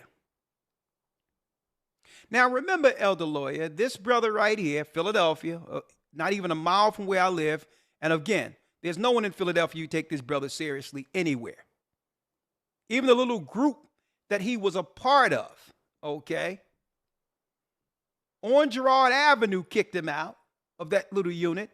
And then there's proof when you go to the charter schools, this guy wasn't no principal. Okay. This guy wasn't no principal.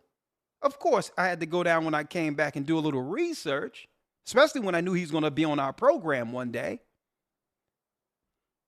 Okay, he never was a principal. Never was a vice principal. The whole thing was he was on record under a charter school because they just needed some credentials because they was getting grant money, and the whole thing was a scam under these charter schools in our neighborhoods. They just needed people with certain titles or created titles to get the bag under these fictitious conscience charter schools. But I'm not even going to talk about that. Because guess what? There is no school and there will be no school. Okay, that's the hustle to end all hustles. We've been hearing this so-called school since 2009. He just keep moving it into another hustle for another year. There will be no school. There is no school. But outside of that, let's deal with the religion of this guy.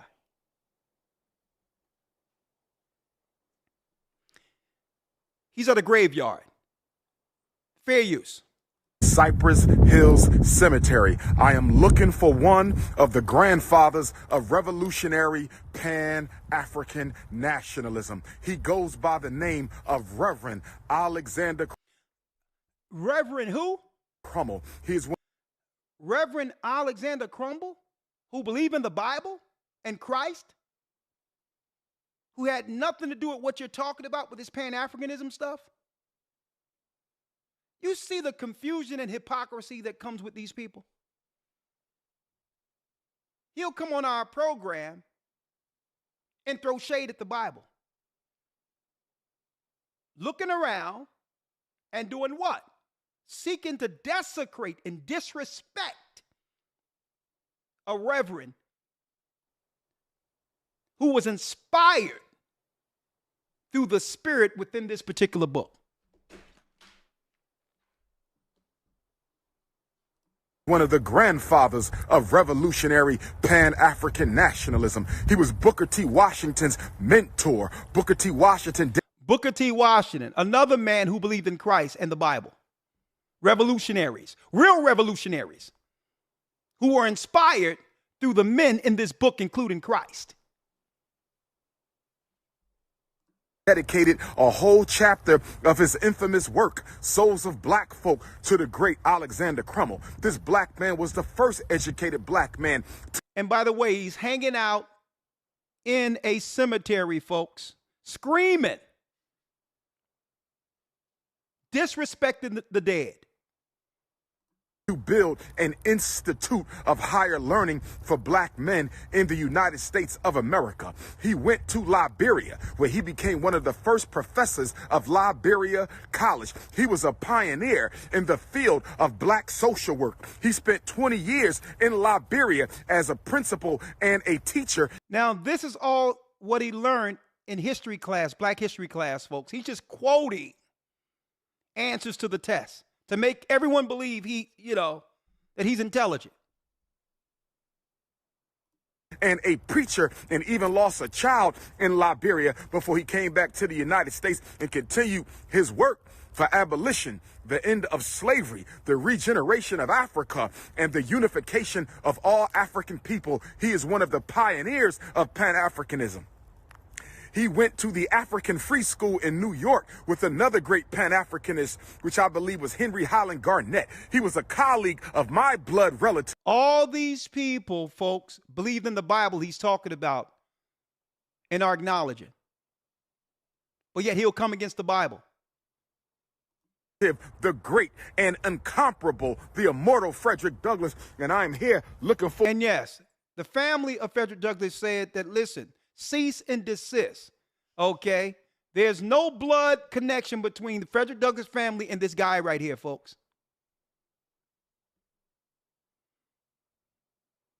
Okay? Not that I agree with his thing, talking about interracial and all this other stuff, snow bunnies and all this. It's comedy at this point. When Frederick Douglass married a white woman, but yet he claimed he's related to Frederick Douglass. You see the hypocrisy here? For his grave.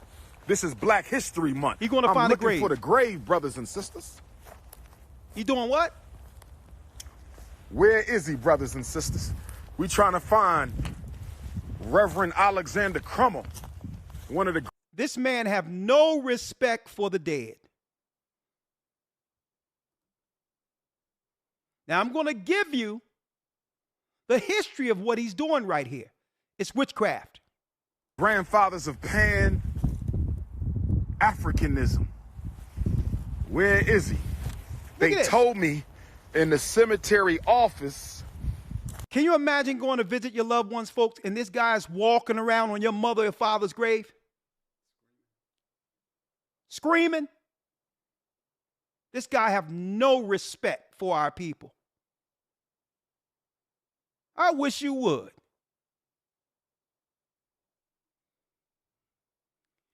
And then he find his way into Ghana.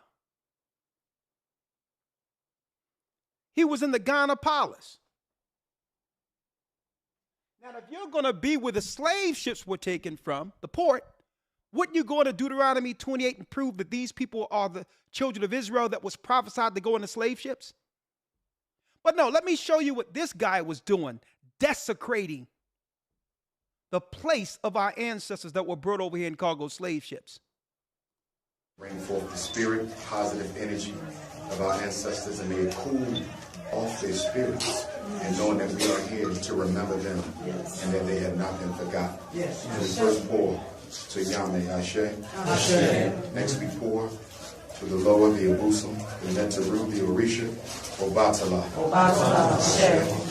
Yemoja, Olokun, Ashe, Oshun, Ashe, Shango, Ashe, Ogun, Ashe, Ibeji, Ashe, Babaluaye, Ashe, Eshu Elegba, Ashe, Oya, Ashe, Ochozi, Ashe, Erinle, Ashe, Aganju, Ashe. Next we call on our bloodline ancestors, brothers and sisters. These are the ancestors to whom we are personally and biologically related to. Who do we call? Who do we call?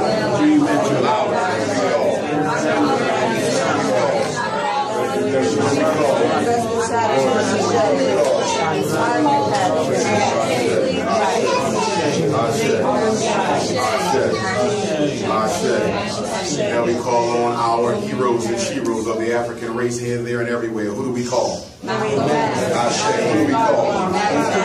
Who do we call? Who do we call? Who do we call? Who do we call? Male and female, young and old. Who do we call? Ashe. Who do we call? Ashe. Who do we call? Ashe. Ashe. We leave the last of the sacred water for the ancestors who perished here at Elmina from 1482 to 1870 and beyond. 400 years of oppression, 400 years of dehumanization, 400 years of rape, 400 years of molestation, 400 years of lack of self-knowledge, 400 years of being deprived of one's name, ancestry, culture, village heritage. For all the ancestors who come through here, numbering over 1 million, we say we shall never forget you. Numbering over 1 million, we ask you to come with us, go back with us to America, get on that plane with us, get on that taxi with us, go back to our very cities, and give us your ashe, give us your energy. The story is not over. Give us what we need so when we go back, we can know that you did not die in vain. We made it because you made it. You suffered so we can be here. We are here because of you and would not be here if we did not walk on your shoulders, if we did not stand on your back. You are the reason that we are here. What are we witnessing here with this idiocy that have never helped any of our people? This is why Vlad and others, the Breakfast Club, give people like this platforms. It's destroying our people. He's pouring libations, right? Let's get the history of libation, brothers and sisters. Let's get it. Hold on. Let's get it. 1 second. Libation. Let me get it. I'm gonna get that in a moment. I see what you're looking at. See that?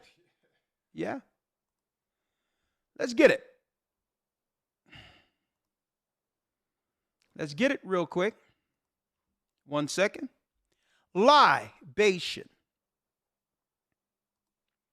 Libation. You see him there? Libation from what? The Britannica Encyclopedia. right? Libation, what is he doing there? Let's get it. Libation.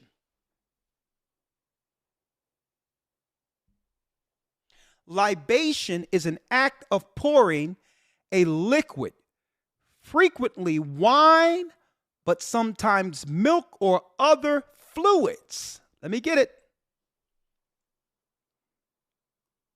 Let me minimize this for you so you can see it.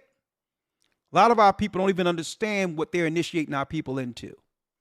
History and society. Libation.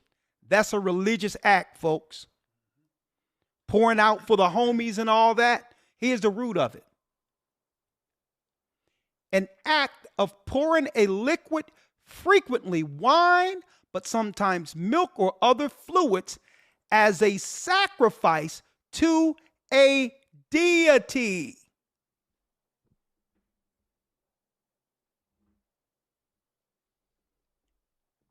Witchcraft.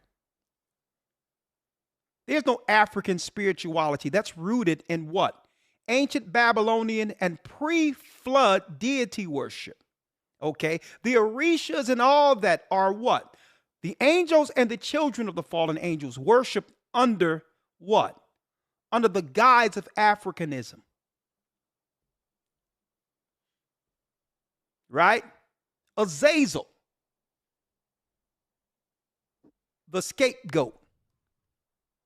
Simjaza, the fallen angel. They are all worshiped under what? You got it, folks. You got it. They're worshiped under African spirituality till this day. This is why the Most High destroyed us for doing this. Right? Libation is witchcraft. Satanism out in plain sight. Now there's more. So this guy is a straight sorcerer, a deceiver. Now eventually, yeah, and a thief. Stole from the community. And haven't produced anything, only to in the future, he's going to blame our people to why. This so-called satanic initiative he's doing called the school, to why it fails, he's going to blame our people. Remember, I told you that first. Why? Because really, there is no consequences for stealing from your own people. If he was stealing from white supremacy, who he claimed he was against, if he was doing this to them, guess what, folks? He would have been arrested.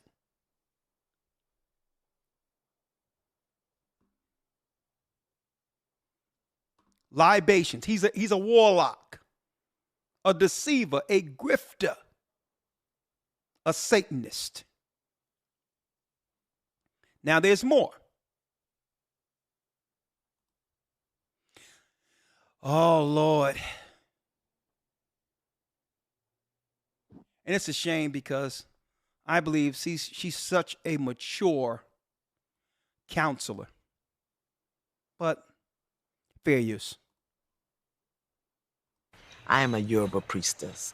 I am a minister in one of the most ancient traditions of African spirituality that exist. The Yoruba tradition are based on the oracles of Ifa. So the oracles of Ifa are the... He says black hired contractors. That's all a lie, folks. There's no black hired contractor that didn't do anything. Okay? Every week is going to be something else. Okay? People aren't even using brick and mortar anymore. So anybody that sent to that garbage is doing it because why? They want to. These people know there will be no school. I am a Yoruba. Ayana Van Zandt. I am a Yoruba priestess. I am a minister in one of the most... I am a Yoruba priestess, she says. Ancient traditions of African spirituality that exist. The Yoruba tradition are based on the oracles of Ifa. So the oracles of Ifa are the sacred scriptures for the Yoruba people that teach you about living in order and value and balance. But the 4 basic principles for life that Yoruba people live by. Now, sisters are going to look at this only to be inclined. They'll be inclined to leave the principles and morals of the Bible to follow this hot mess right here.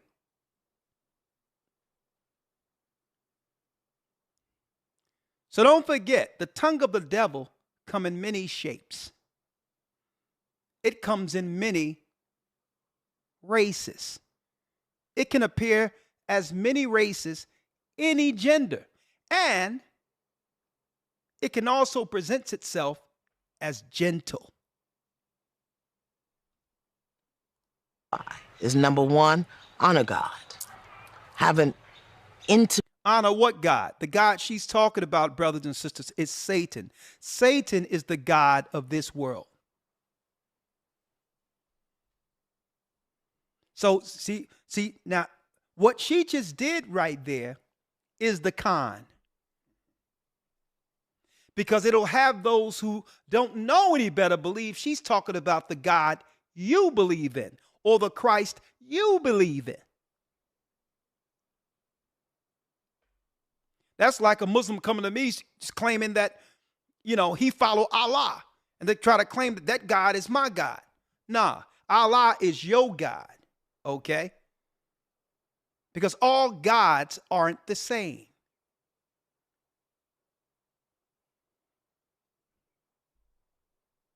Intimate relationship with the God of your understanding. And since Yorubas didn't speak English, they didn't say God, they said Olodumare or Olorun. But that is not to say there's another God. It's just honoring the tongue of the people that are worshiping the God. And here it is. Okay, yeah, sounds all good over here. But folks, Yoruba didn't and isn't benefiting the people of Africa right now. The greatest example to show that Yoruba could work would be if Africa themselves could use this to free themselves from white supremacy. So you can glorify and deify it all you want. But if the people you claim you got it from isn't fitting them over there, how can you bring this and peddle this to claim that it can help us over here? And you know what? Yeah. They're being totally controlled 3 ways. Speaking of Nigeria, okay, where the Yoruba people are till this day. 3 ways. Speaking of the so-called white supremacy, okay, the Catholic Church and others with their conquering in predominantly southern Nigeria. Then you have northern Nigeria, which was conquered by Islam, the Arabs. And who's the third? Well, we've seen videos with, ethnicities out there, or let's put it this way, people that practice a certain religion, saying you can be me. You saying Judaism? Yes, those that follow Judaism, you can be me, but which would you rather be, an Israelite or an Israeli? Yeah. That's deep in of itself. So like you're mentioning, how is this thing so great when the people who have that, till this day, they don't need to learn about it, they grow up with that, are being conquered to this day. And and I'm glad you're bringing this out because, folks, here's the issue. The gods they're serving while dividing our community, they can't serve these gods and goddesses better than the so-called white man can. Understand this. It tell you the beast gave Rome their power.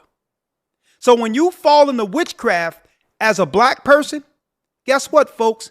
You're under the power of their top witches and warlocks who actually know how to operate and get more from that negative power source than you can. And that's why they can only peddle this crap in our community, because outside of our community, they look like fools. It doesn't translate to the rest of the world. See, one thing about this book with the Bible, I can speak to my people, but guess what? It translates beyond my community to be able to affect not just my people, but the world, according to a moral code. They'll only let that crap, matter of fact, they can only have that crap in our community because no other people on the earth takes any of that crap serious. Notice that. If it was beneficial, other people would actually cleave to it and utilize it for themselves. But they know that the conscious community in of itself have been what? A destructive force of divide and conquer, so that we could never get back to where we were when we were united with this Bible during the 60s.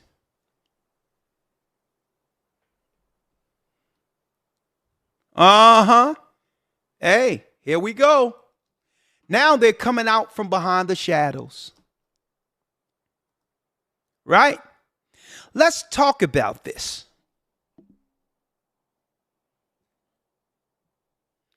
Ancestor worshiping. Now we have to watch out about the Hebrews, because you got Hebrews who deal with what the Bible calls Jewish fables, where they deify themselves by claiming that they were someone in the past within the Bible. Right? When they try to claim, oh yeah, I could have been Peter. Oh, I could have been Moses. And you notice all of these sorcerers that come with that satanic rhetoric come directly out of New York, which is what? The witch and warlock capital of the world. When a man began to deify himself as a god by claiming he was here before, it's ancient Babylonian Druidism. It's from the Druids.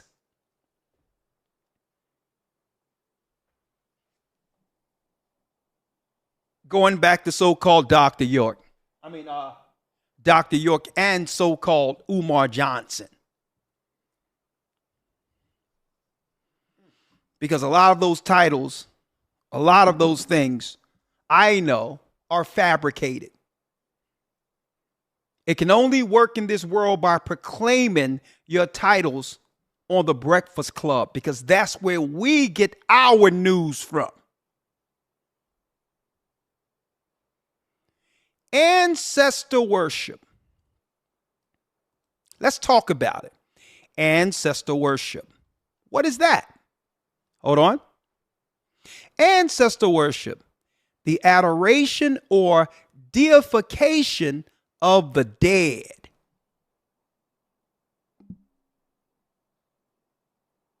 Getting right to it. They'll get you out of the Bible when the Bible says you aren't supposed to worship the dead. So you think that he's doing something honorable, sitting there pouring libations, desecrating where our people were taken into slavery. You think he's doing something honorable, desecrating and disrespecting our graveyards where the ancestors who believed in the Bible died for something, while he stands for absolutely nothing.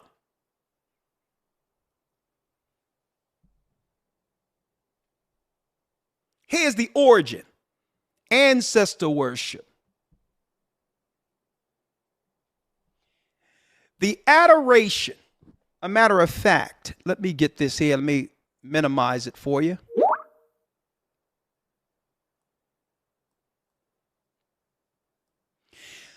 Ancestor worship, the adoration or deification of the dead. That's what you see this guy running around doing everywhere, out of his mind.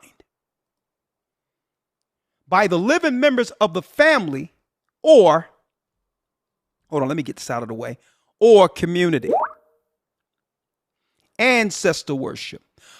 Cults of the dead. cults of the dead surrounded Israel in the pagan religious practices of the Canaanite world and were rejected by the circumcision scribe religion of Israel. We as a people were against the deification and the worshiping of the dead because they were using those demons as a force to break down our people as the children of Israel while we were in the land. And now they have this in our community as something to be glorified or to be practiced. Huh? Who's doing this? Who's doing this? Look at this. Cypress Hills Cemetery. I am looking for one of the grandfathers of revolutionary Pan-African nationalism. He goes by the name of Reverend Alexander Crummell. He is one of the grandfathers of revolutionary Pan-African nationalism. He was Booker T. Washington's mentor. Booker T. Washington dedicated a whole chapter of his infamous work, Souls of Black Folk, to the great Alexander Crummell. This black man was the first educated black man to build an institute of higher learning for black men in the United States. And this is what is called, brothers and sisters, this is an enemy of black people. And because our people are so removed from the knowledge and the love of this book called the Bible, we can't even recognize it otherwise, what an enemy of our people look like. This is what an enemy of our people look like. He's worshiping the dead in plain sight, which is a core, folks. It's a core tenet within witchcraft. We all knew that. The weird pagans back during when I was a little kid growing up, who would come into the neighborhood goth with black fingernails and all that, they were known amongst themselves to smoke and get high and go hang out in graveyards. Some of these whacked out white people who was a part of the occult and all of that. They were known that we even my father said, stay away from those weirdos. They hang out around there. They hang out around there at cemeteries. Seeking to do what? Seeking to absorb, the spirits of the dead. Witches and warlocks will tell you this is a key component within ceremonial worshiping of the occult. And we'll sit here because this guy has some type of silver tongue, but he can only convince the simple or the outright stupid.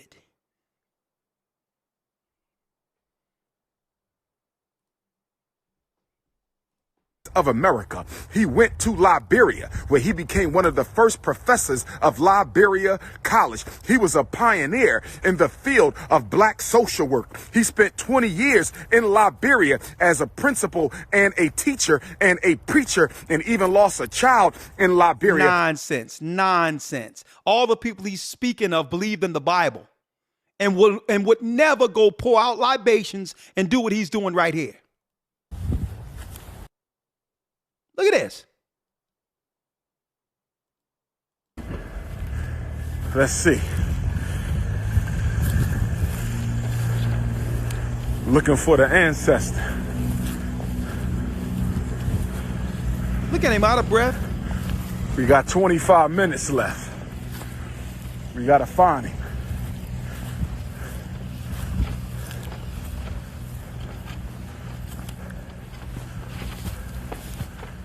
All right. This is tougher than I thought. This is tougher than I thought. Nonsense. Look what we've been relegated to, folks. Now, if y'all don't know the history of the Canaanites, this is Canaanite occultism. It have nothing to do with Africa at all.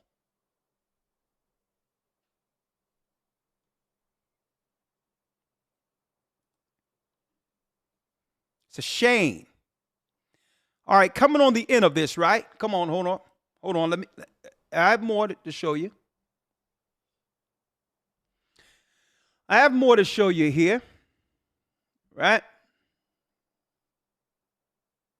Why is it that at the very end, before I start opening up the lines, we have Zoom here. If anyone wants to come in from the conscious community and challenge the Bible, I'm more than happy in a respectful manner to discourse with you. Prove the Bible wrong. I'll pack up and I'll join whatever group you are a part of if you can prove this Bible to be wrong. And then on top of that, you must show us a unified moral code that we should follow that's better than what's written in the Old Testament. So if you feel that you want to throw shade at something and tear it down, claim that the Bible is this, that, and the other, and it's wrong, okay, we'll accept that, but replace it with what?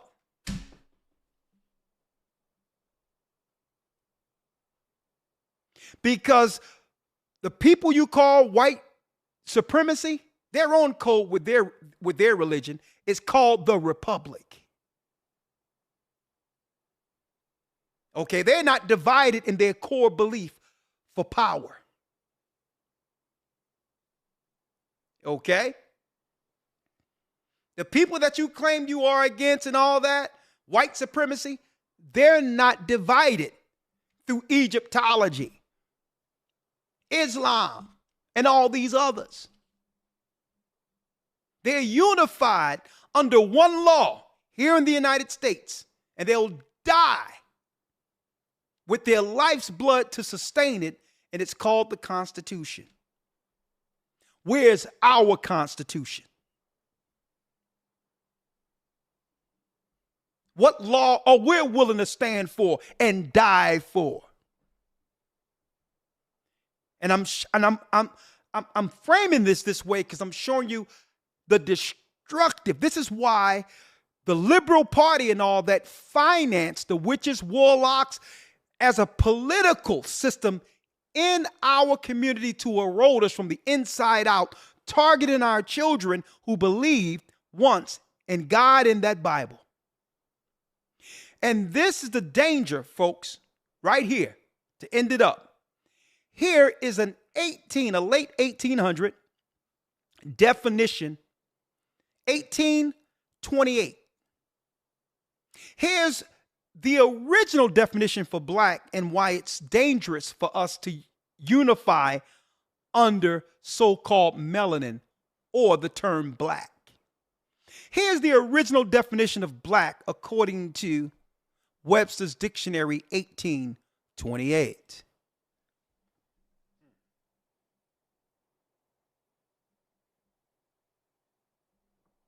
Black, 1828 definition. The color of night, destitute of light. Destitute of light.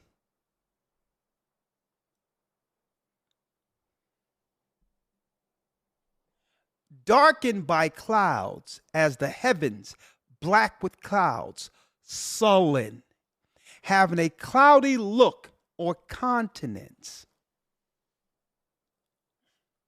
Atrociously wicked. Right? Hold on. Let's get it again.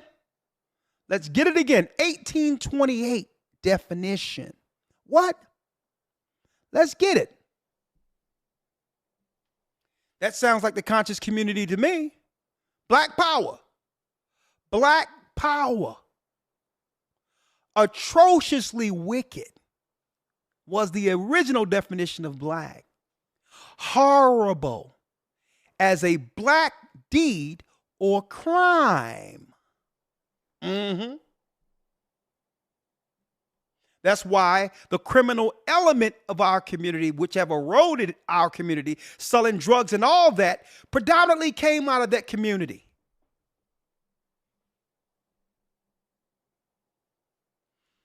dismal, mournful, calamitous. That which is destitute of light or whiteness. Whiteness is good. Black, bad. That's why they don't mind you claiming black, because they actually know the meaning of words. Okay? I'm brown, if you want to look at color. Okay? But I'm a child of Israel according to ethnicity, genealogy. See? Check this out. The darkest color. Rather, a destitution of all color, a cloth has a good black. Then it says who? After all that good stuff we just read, that's a little I'm being a little facetious here. It says what? A Negro.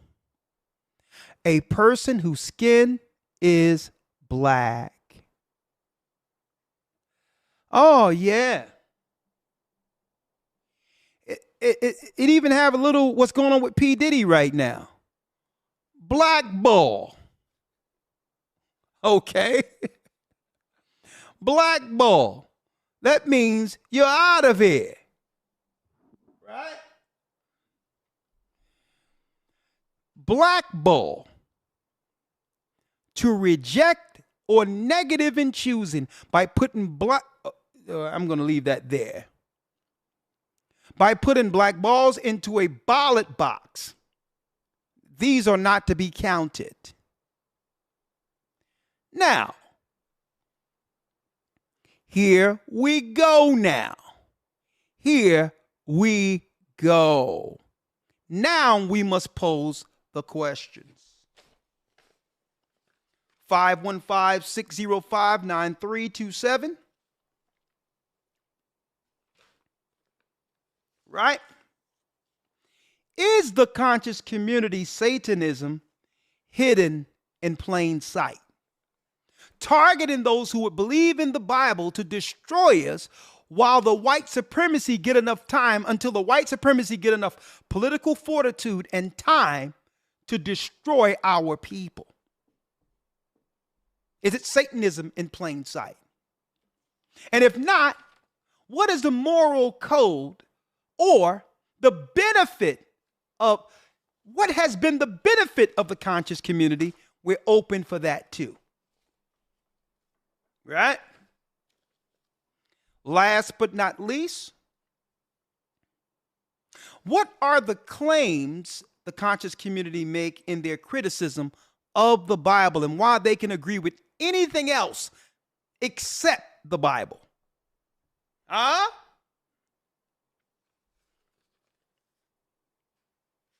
Let's talk about it. What claims they make to justify not dealing with the book, which identifies the evil we can discover within the community itself, be it the dealing with children, the immorality when it comes to sexual behaviors, whether it be man on man, woman on woman, whatever it might be, kinfolk dealing with each other. Guess what? In that community, there is what? There is no boundary, or right or wrong. How do we know this? If there was a moral code, they would have showed us already. Are they what? Were they and are they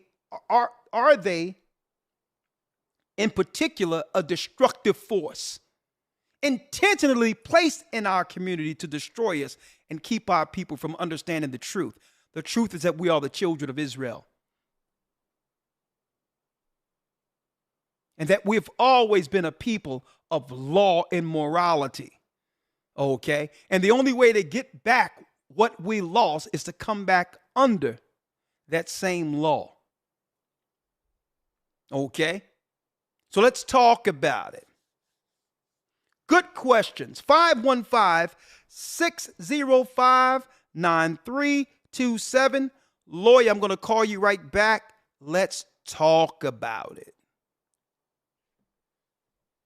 Right? And that's if Blog Talk will allow me, because it's been a week. We're paying this stuff and to no avail. But if not, we'll do Zoom. Either way, we're going to talk about it. I'm going to call you right back, Elder Lawyer. Yes, sir.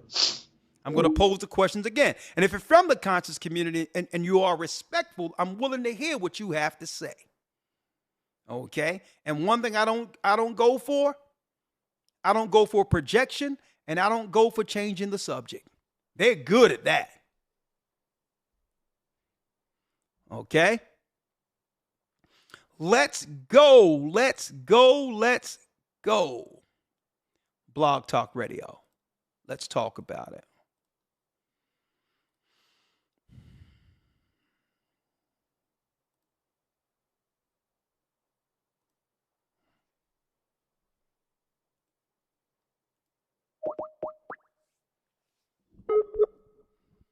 Hit the like button, because, hey, it's about to, hey, let's get into it now.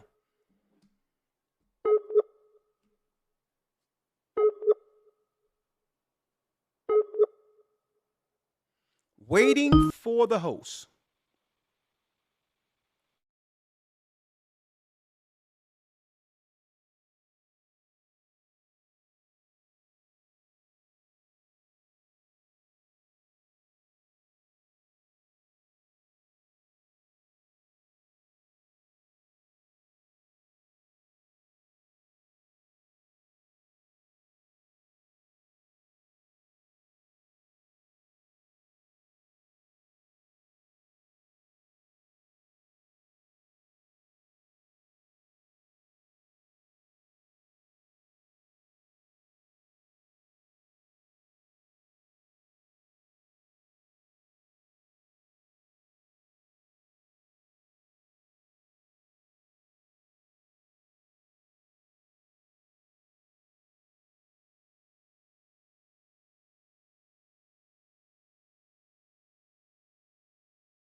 One second, folks.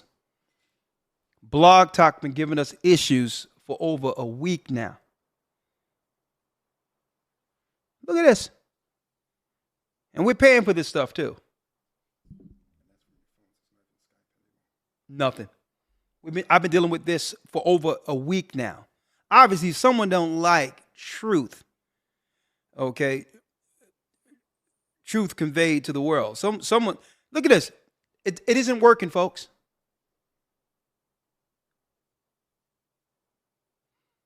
But it's okay. It's all right.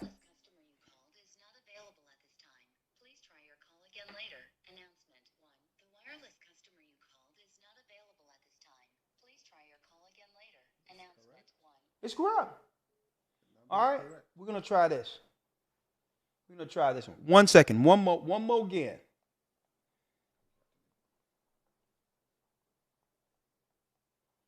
Come on, stick with us, because I believe that something nice is going to come out of this broadcast. Who knew Ayana Van Zandt was dealing in the occult type of thing, calling it African spirituality?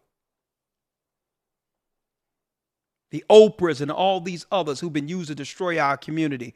Folks, they did it from the inside out.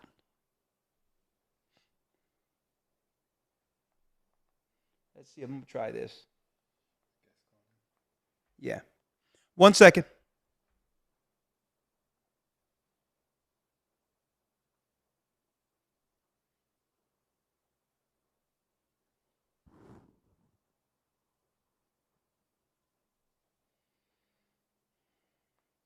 All right, try this.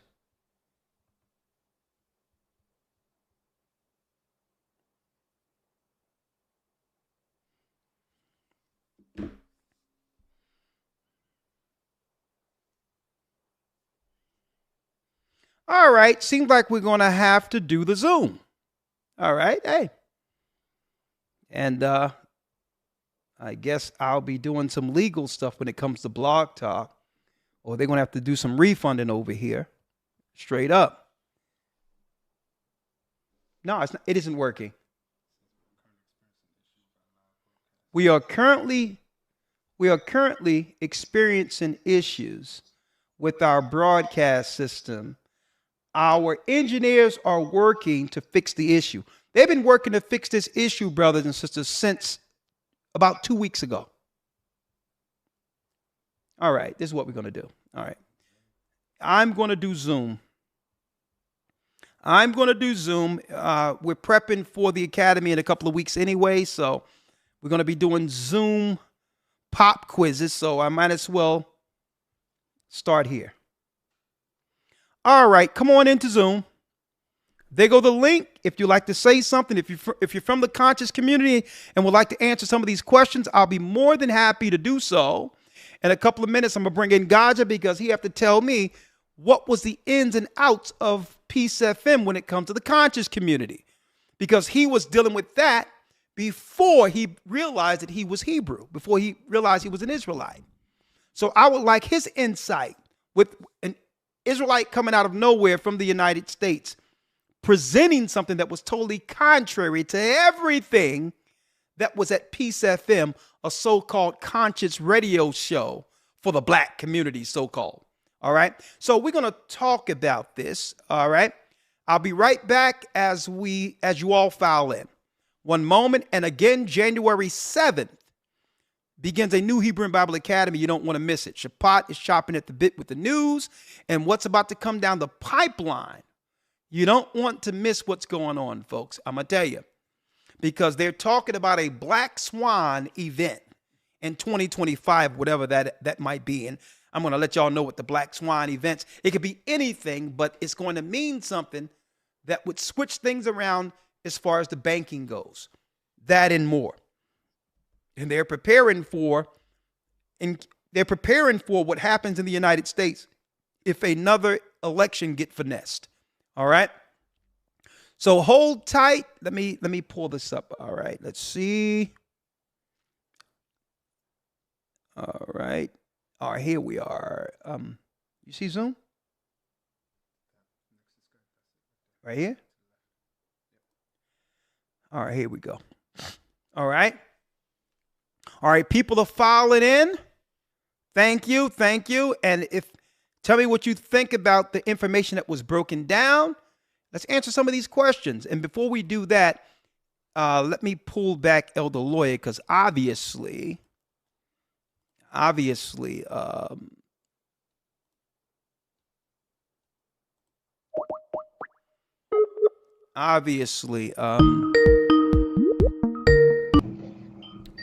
can't use Blog Talk right now, and I think that this is intentional. Elder Lawyer, you there?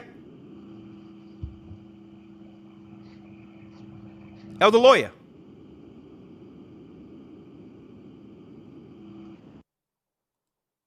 One second.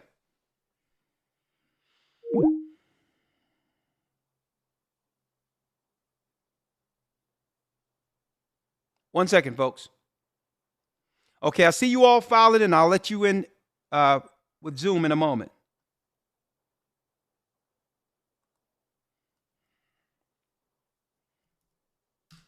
Okay, don't forget April, what I'm talking about. January 7th, yeah, I know what I'm talking about. January 7th begins a new Hebrew and Bible Academy. We have a lot of new lessons ready, and we'll have pop quizzes, you name it. You don't want to miss the next academy, all right? In the meantime, hold on. In the meantime, we'll be right back with the dialogue. Sorcery and witchcraft within the unconscious community. I'll be right back in 2 minutes. Hold tight.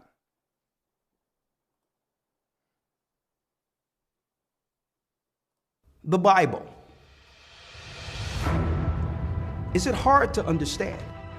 When it comes to reading the Bible, the first thing that comes to mind is the fact that this is the Word of God. The seals have been broken. and the truth is here. And when we go throughout the scriptures, when we go throughout extra biblical records, we find that the language that God employed, that he used to create the heavens and the earth, was the Hebrew language.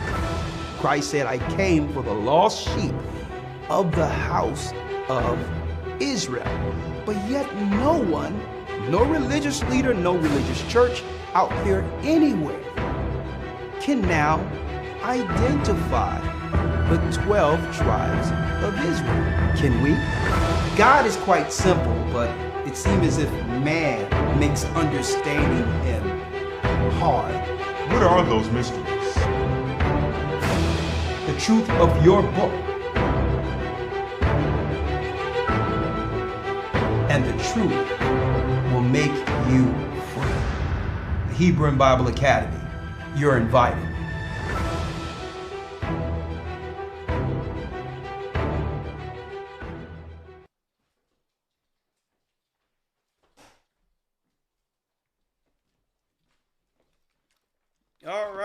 All right.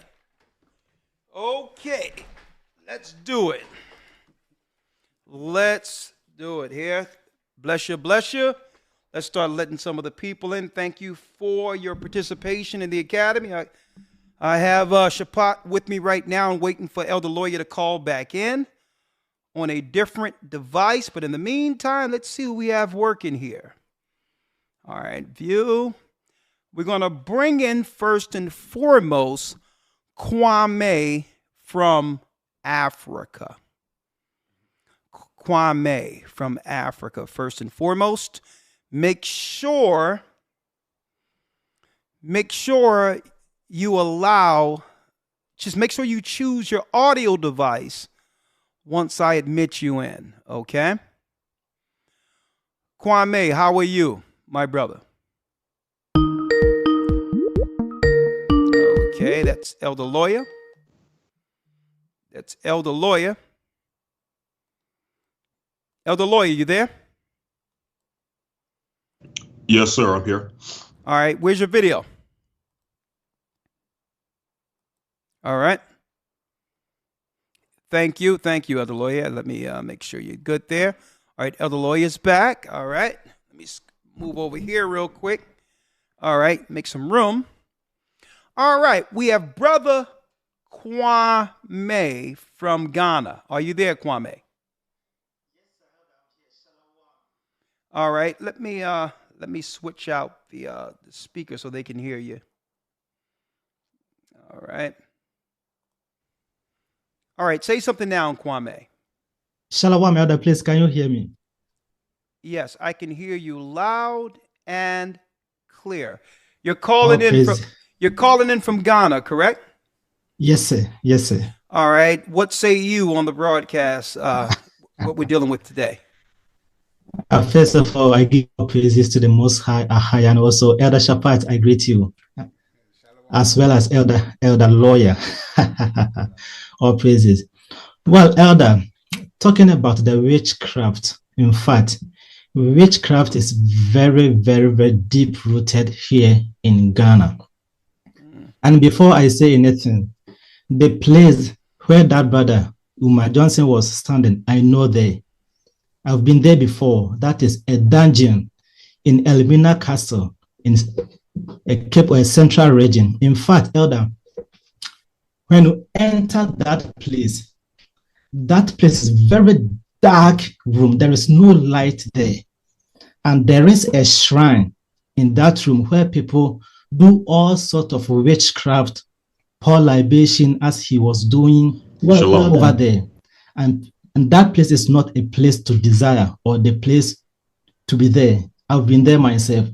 So that place is very, very, very nasty place. That's it. And secondly, the witchcraft you're talking about, in Ghana, it has taken a different dimension here.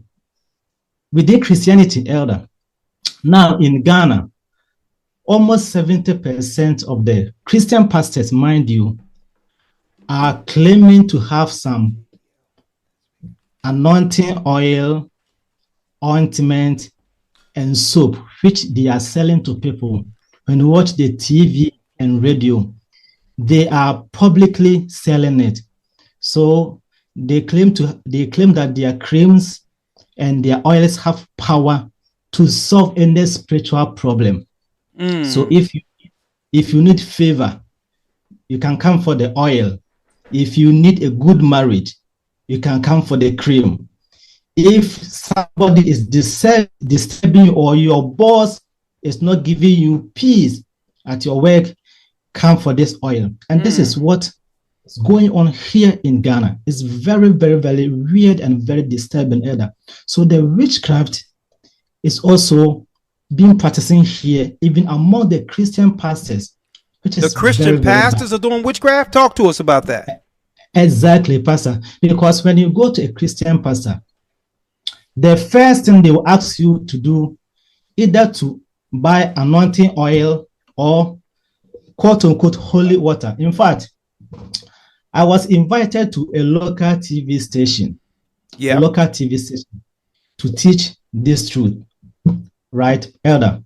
And when I went there, the owner of the TV station is a Christian pastor and a herbalist as well. And that man has a small bottle of oil which he sells publicly, and he claims that oil is a spiritual gun.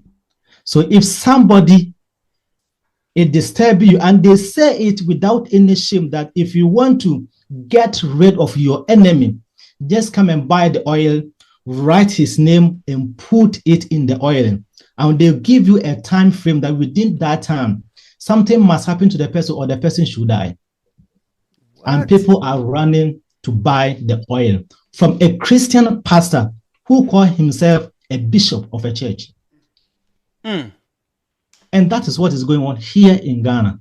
So the witchcraft is not only in the conscious community, but also within the Christian society or the Christianity.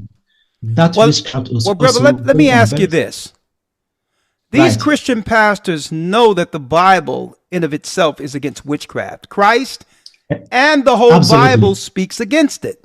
So how do they justify this with those who go to church? Well, Elder, do they not read the Bible? Elder, one thing is that Ghana, I can speak from the experience because I'm here in Ghana. People are not practicing the Bible. No. It's like they are doing what they can do to get more followers, number one. And also what they can do to grandise themselves financially, right? And they claim that in Bible, in the olden days, the prophets were being given directions to people to do some things. So if they were to be today, what they are doing will be the same thing that the prophets will do. So they are not off, or they are not wrong of selling those things, doing some weird miracles. So they justify it on TV, on radio, everywhere. So let me ask you. It seems normal here in Ghana. So the mess we see through the evangelists that came over there into the Americas, it seems as if Africa have digressed religiously. They have regressed religiously compared to the slaves that were taken off the shores. Elder, one thing is that here, the lies and deception are massive here. Elder, you won't believe here what people are dealing with. I'm talking about those who claim to know the truth or who preaches the Bible, right? And I'm not surprised that the Most High, because I know that according to prophecy, in the land which we were told we are not the children of the Most High, the same land will be told that we are the children of the Most High. So I'm not surprised that the truth came from you over there, because here, the so-called missionaries has really deceived our people here, and the lies are everywhere. Now here in Ghana, even where I am now, my place, a small community, but we have about 70 churches here. A small community with 70 different churches. Yes, right behind my house, there is a church. maybe Elder Shapat may know because he's been here before. Yeah. Right, but we share wall. And the next 3 houses away from mine, there is a church. Different churches here. But if you come and see our community, things are going wrong. Let me ask you this, right? Because we have seen the criminal behavior of that brother Umar Johnson from my hometown, Philadelphia. So I went and did some research and realized that it's the worst. This is what's allowed in our community to further erode and take finances out of the community that's sorely needed to go into nothingness. And they justify this by redirection or projecting. They'll say, well, the pastors take money. So do that justify you doing it? So they'll project by moving the goalposts and saying what the pastors are doing. Okay. But the pastors, regardless of what you're saying, at least they're presenting a book that has a moral code in it, whether that pastor is following it or not. He's the hypocrite, the pastor, but the book is real. And then on top of that, at least we can look at the benefit that the church and those who believe in the Bible through institutions, how it benefited the community. Right. At least we can say, well, okay, there's schools, there's a lot of things that came through those who believe in the Bible, even the civil rights movement, that give you the autonomy now to go and grift all throughout this earth with your nonsense. Right? So what is the take of people like that from the conscious community from the continent of Africa in different communities, even though there's so many countries there? But what is the take on when y'all see people like Umar Johnson and others over there, who's really a grifter stealing money from our people? But go on. In fact, Elder, he is not different from some people we have here in Ghana, because so the scams are endless. So when it comes to Africa, they done picked up the come back to Africa scam. So our people learned it from what? Those there in Africa, the scamming? Well, I don't know whether they learn from here or they teach those people here, because we have the same situation here. There was a time a man also here in Ghana was, appealing for funds, just like Umar Johnson is the building doing fund, the old building fund scam. Yes, but unfortunately, as we stand, we don't know where the person is. He had disappeared.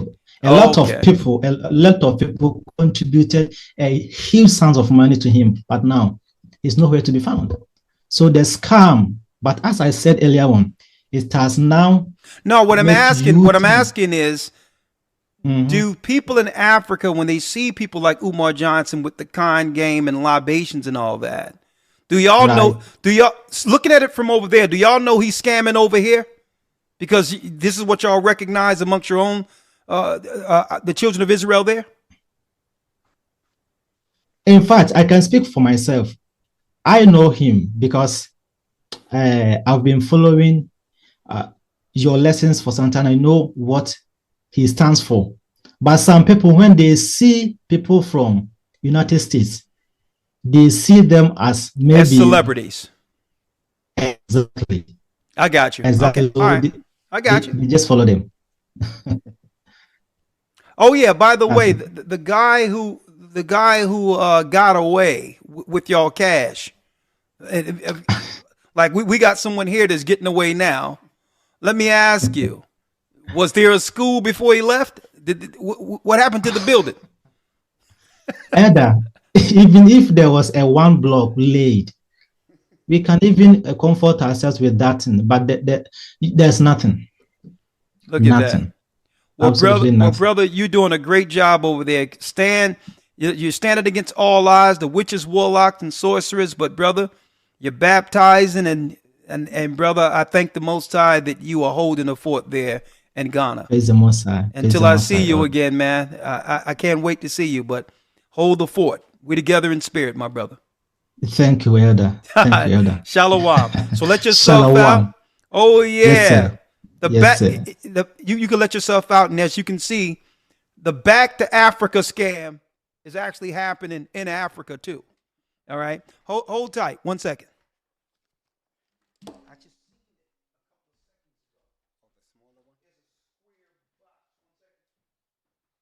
Oh, here it is. Here it is. Here it is. Yeah, right there, right? I'm about to say. I would find it. There it is. All right. So I'm going to do something so that we can actually, real quick, make this sound a little better because I want Elder Lawyer to be able to hear it too. It's so prevalent what Kwame was speaking about in Africa or in Ghana at least. Yeah. That they have a saying. This is how prevalent it is. Okay. I don't know if you remember the stories we had when getting through certain situations during the cough in the airport, what we had to do. Yeah. Right? But it's so prevalent. The saying is, give me something small. And everyone knows what that means in Ghana. What that mean? You have to grease their palms. Oh, give me something small, Yeah. which that's their term That's of the the term. hookup. Yeah. You know, I need the hookup. Okay. Hey. Hey, man, listen. It's a shame that we are our own worst enemies, right? And the Pan-African scam, let me tell you, the Back to Africa scam, man. Let's see here. Let me make sure so I can make sure you all can hear us. Let me connect that now. Hold on.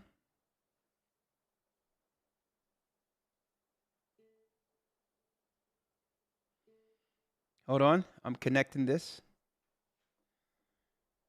because I want everyone to be able to hear, including Elder Lawyer. It's connecting. Okay, it's connected now. All right. Let me go here to Zoom. Okay, folks. I know you're waiting on Zoom. I can bring you in now. All right. Let me go to Zoom and make sure that they can hear us through the JBL. All right. We good. All right, Lawyer, you should be able to hear it on your side now also. Okay? Yes, sir. All right. Let's go. All right. Who do we have here next? Sequoia. Let me bring in Sequoia now. All right. Sequoia. Yes. All right. Let me put up the Zoom for those who would like to come in.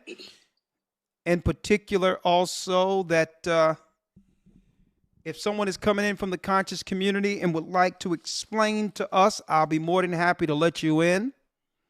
Right? What are the core commonalities that bring our people together within the conscious community, and what benefit has it done for us? And what's wrong with the Bible? And why not just follow the codes within it? All right?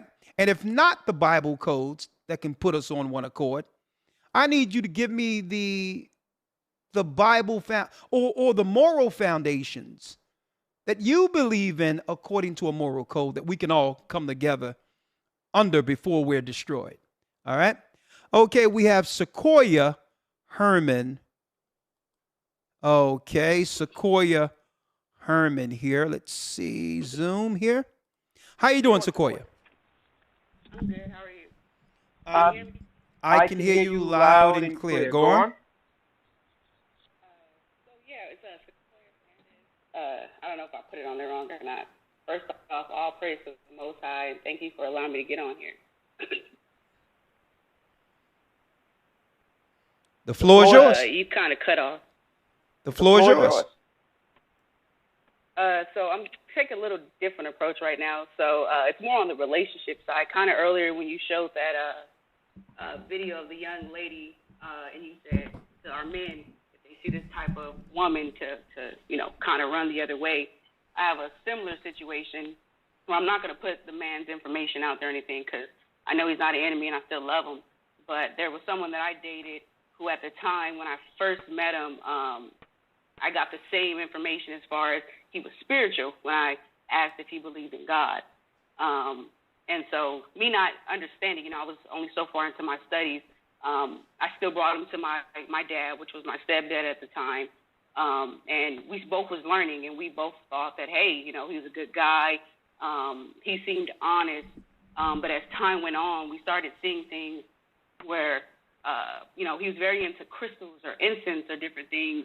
And I realize now that it doesn't always have to be blatantly obvious right in your face.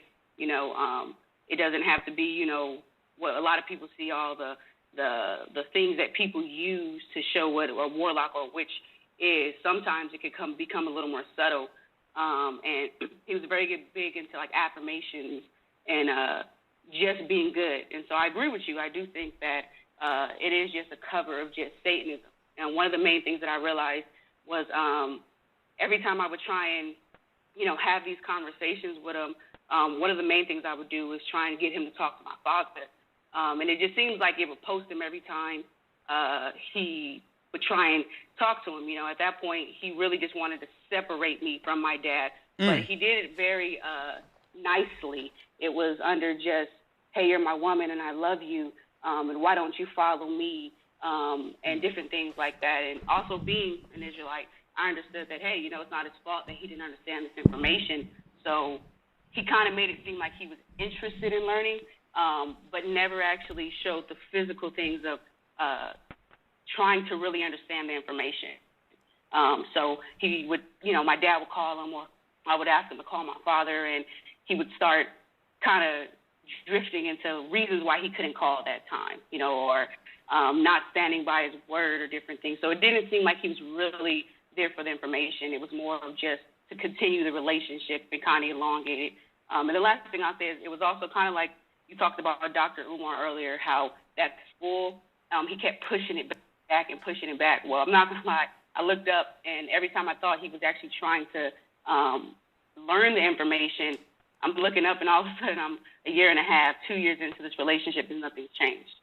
Okay. And then at some point, I had to kind of back off. All right, let's go back to this. All right.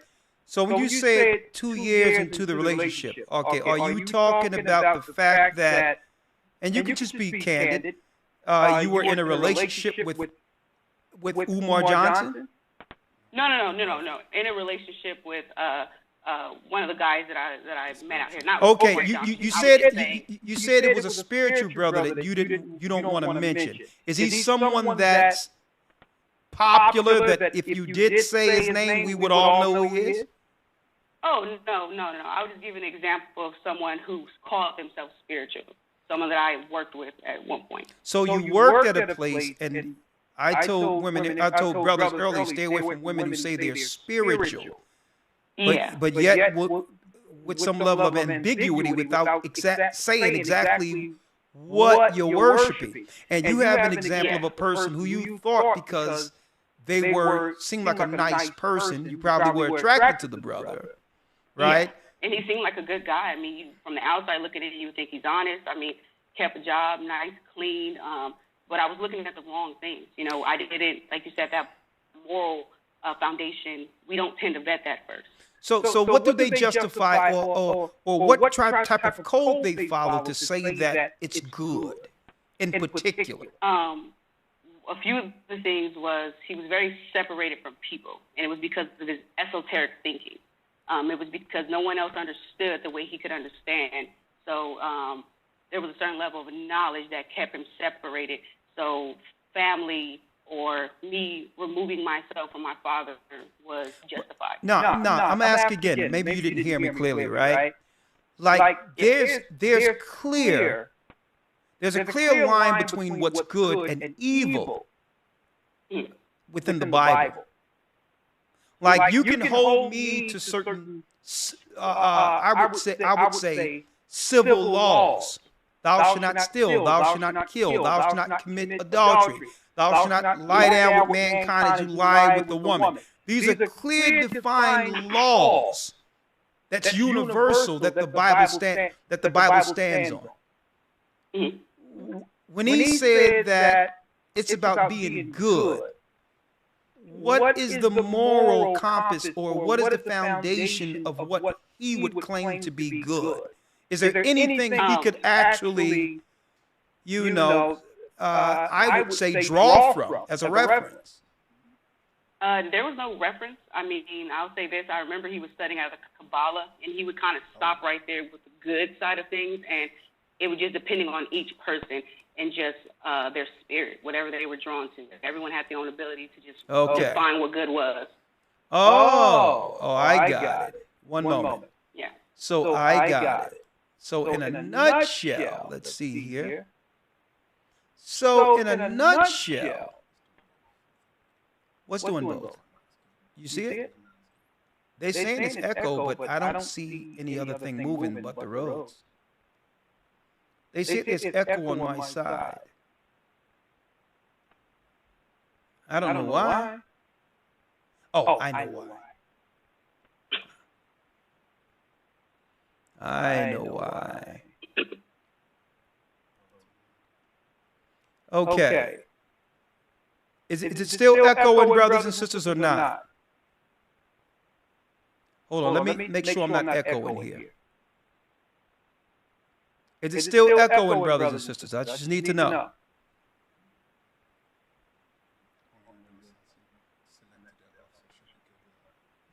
Okay, I'm going to do it again. It says I'm still echoing, but... Okay. It shouldn't be.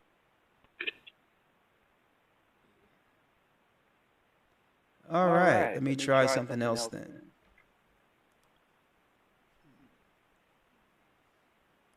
All right, let's see.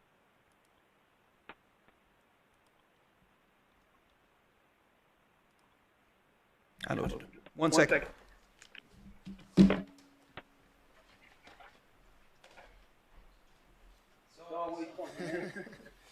It's always something.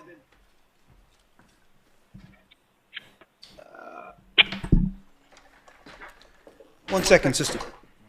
Yeah. I got this one right here. I got one. Nah, it's good. Oh, yes, sir. All right.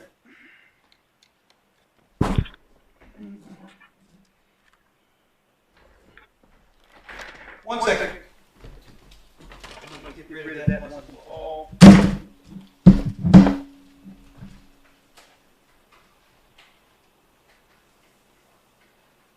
Hold on, sister. You don't want to. Okay. Got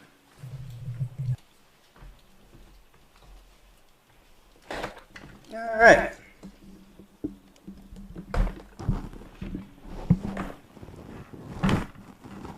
Let's try this. All right. Let's try that.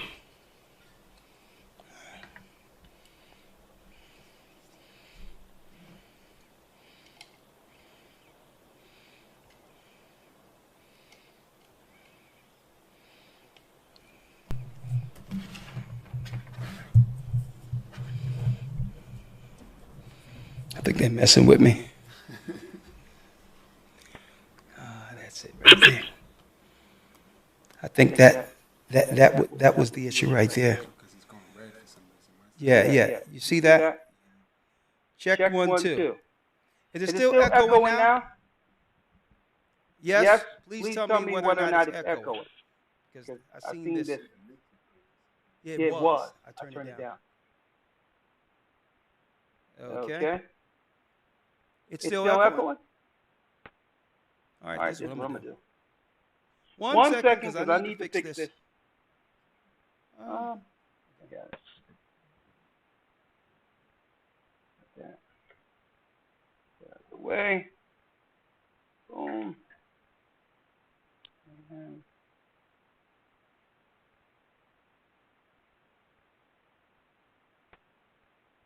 Yeti.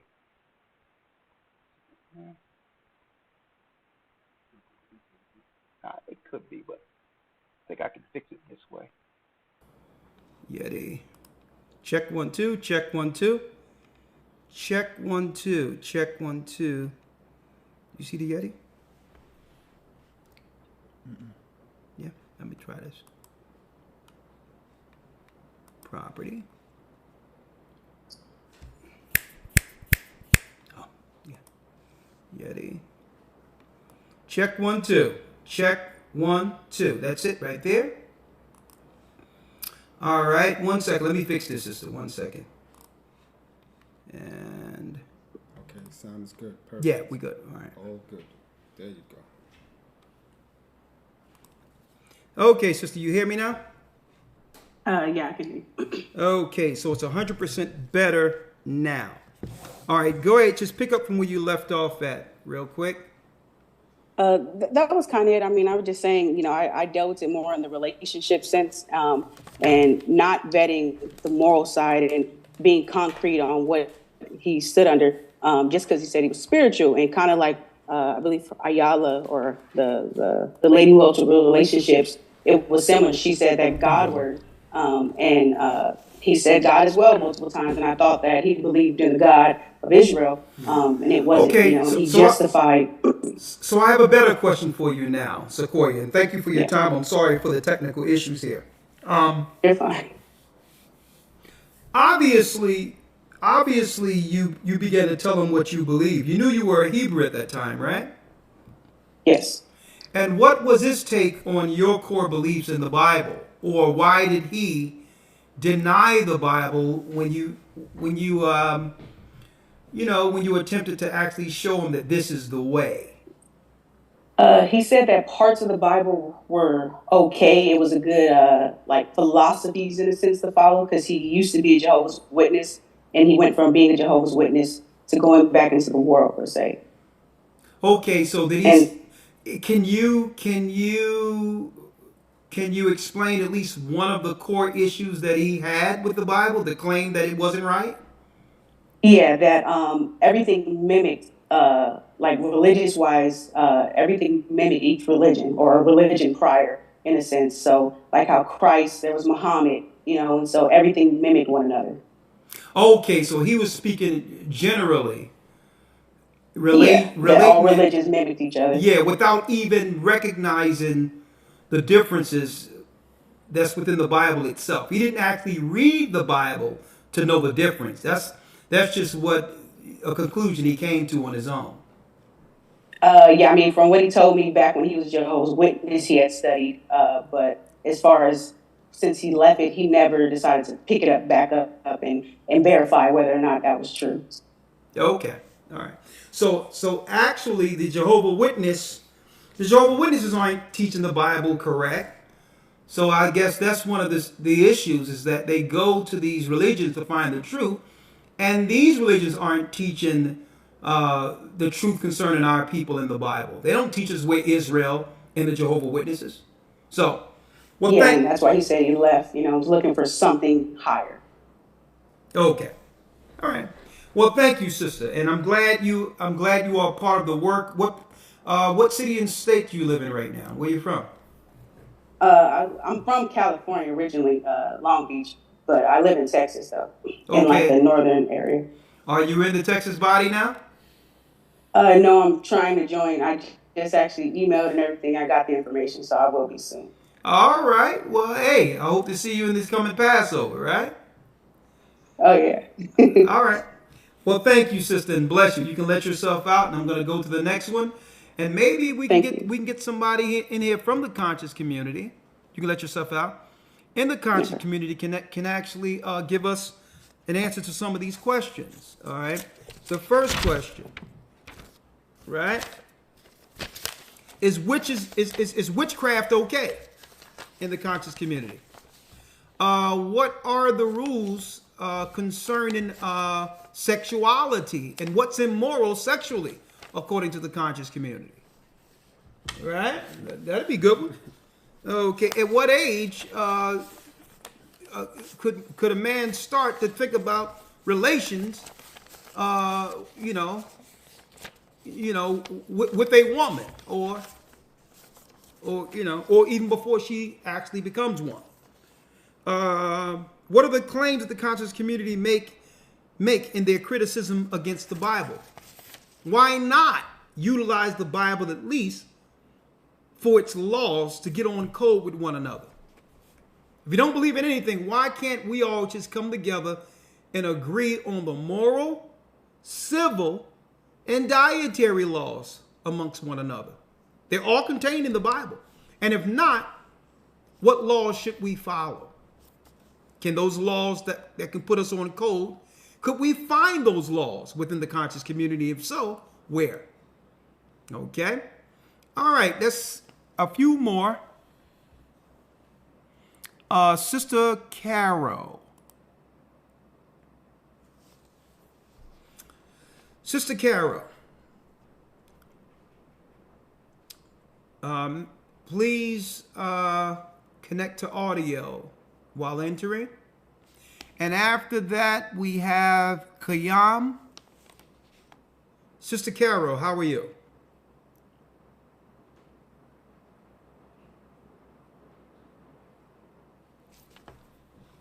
Still connecting. Sister Carol?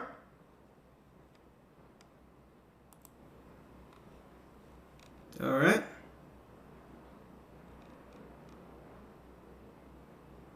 Sister Carol.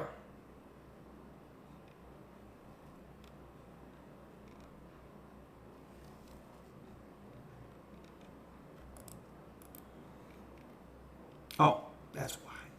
Let's see. Make sure it's be there.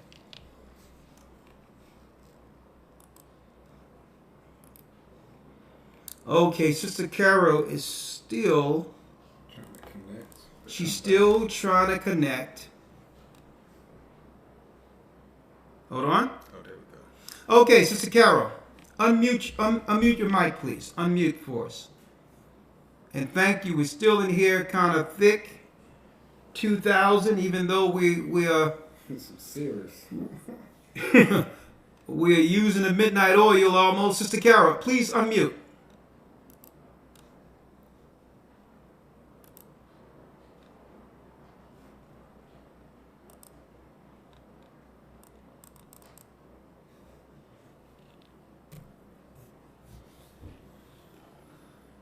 Okay.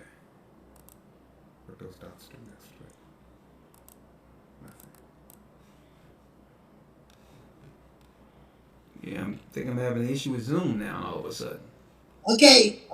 Ah, muted again. Just hit it one time.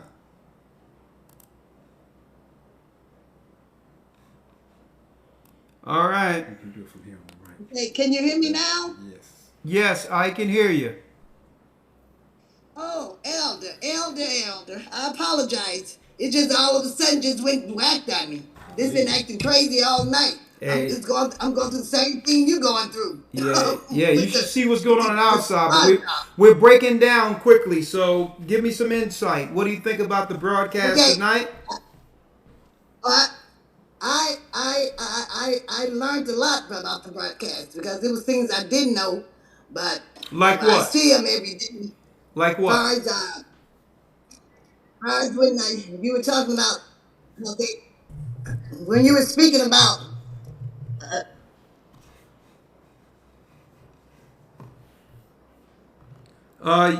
You fell out, sister.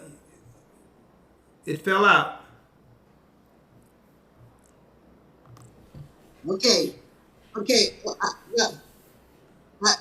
it was very insightful, but I did come in late on the broadcast. I did come in late, so I'm gonna watch the recording. Okay, but we have to get to it, sister. You're going in and out right now, and it don't seem like your phone is working correctly. Yes.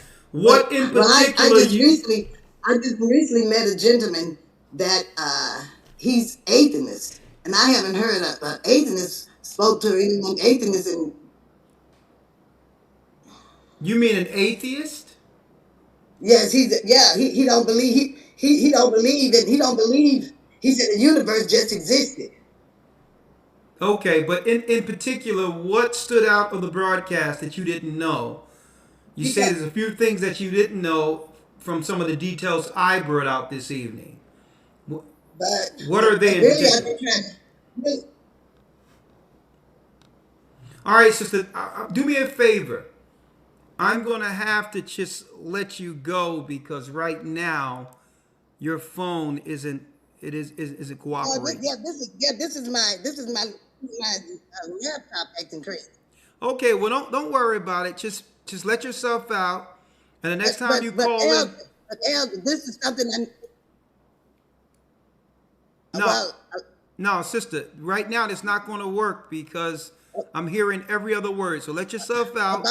Write down your concerns. I didn't know about the African situation, about the Africans. I didn't know about the African priest.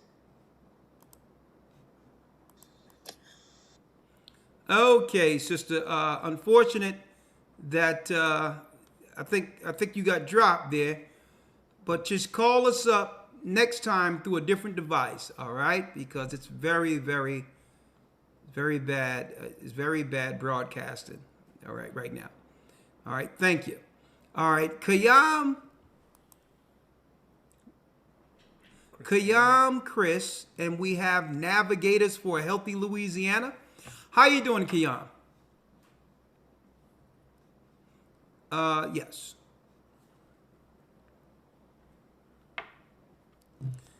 Mike. Okay. Kayam, how are you? Shalom, my brother. Shalom, can you hear me? Yes, I can hear you. What say you? Oh, hold on a second. Well, Elder, this right here, this broadcast is very timely, and Elder, it's their pride. Like really, it's a pride that all these beliefs outside of the Bible have. Like our people, they just don't want to let go of the lies. And I remember a brother, he basically was trying to talk to me and trying to get me into leaving the Bible, me doing Uber. So he was saying like, yeah, because brother, the Bible lies. It's, it says you can eat you can eat what you want, and then it says you can't. And I said, brother, no, it don't. You know what I mean? And then I showed them that, it don't say that. And it's like they'll say they've read the Bible, but they actually haven't read the Bible. You know what I mean? So, and the thing is, I remember when you had the Kemet discussion amongst Israel. Yeah. And I remember you basically stated that, how could you have a conversation with people that can make up anything as they go along? And that's what it is. It's like they can make up anything. So it's like it's hard to have a discussion with people that can just make up a lie, And I remember a key thing that you said, Elder. You said it ain't their ego that's on trial, it's their souls that is on trial. And I think they have to really realize that the Bible is proven to be real. You know what I mean? Without a question. And sometimes I think it's inside of our people to be so prideful of just saying negative things about the Bible and about people that believe in the Bible. And now that they seeing that these truths and these prophecies are being fulfilled, it's like they can't let it go. They can't let their pride just say, you know what, I was wrong. And I think that's where Israel being hard-headed and stiff-necked and and refusing to hearken to the Most High AHAYAH. So, I thank you, Elder, for doing this because it's heartbreaking, but it's also give us the courage to go on. Elder B and the brother went out, and I put there's another statement that you made, Elder. You said that people will spend more time in hell than they did on earth. And I put that on a picture because you was in Chicago, I screenshotted the picture and I put that quote on there. I put on the paper and I put the beginning Israelite for beginners on there. Yeah. And the scripture, go baptize all nation. And Elder, them things was being passed out so quick like funnel cake at a fair, Elder. I mean, praise the Most High. Yes, sir. It was so wonderful, and I thank you so much, Elder. And I wanted to say, Elder, like Body, we have to remember all the things that our elder been through. He been debating. He been he been studying. He been praying. He been fasting. He did all this for his people. He loves us. It is no question that our elder loves. So we must give him back the same energy that he did for us. Because without him, where would we be at? We will be lost in this world. So we must back him. And like when elders say, like, you know what I mean, let's show them a big number in the academy. Let's show them that big number. Because all praise to the Most High, AHAYAH B'Shem Shaibu Wakadash, he deserved us backing him because he backed us this whole time. And that's all I got to say. Thank you, my brother. I really appreciate you. I really appreciate you. All right, you can let yourself out, man. I can't wait to see you again, man. I'll see you at the Passover. All right, my brother. This Passover. Thank you, thank you, brother. You can let yourself out. And the numbers are just, I mean, just for the East Coast alone and the Midwest together, we're like 4,000 and counting. It's not even dealing with California, right? Not even dealing with California in the West Coast, Arizona, Las Vegas. It's not even dealing with the West Coast. We're 4,000 and counting.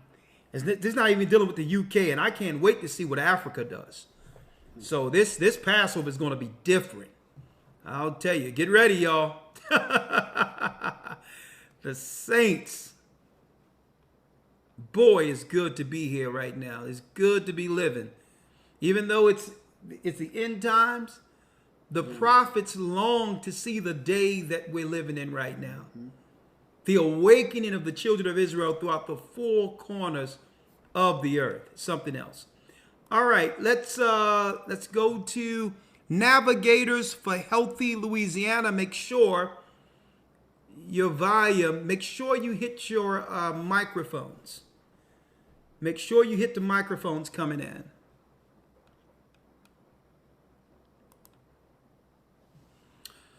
Shalom, how you doing, sister? We're going to break it down where we're going to do 2 minutes per because I have to eat, actually. It's been a good broadcast. But let's go down the line, sister. How are you doing, sister?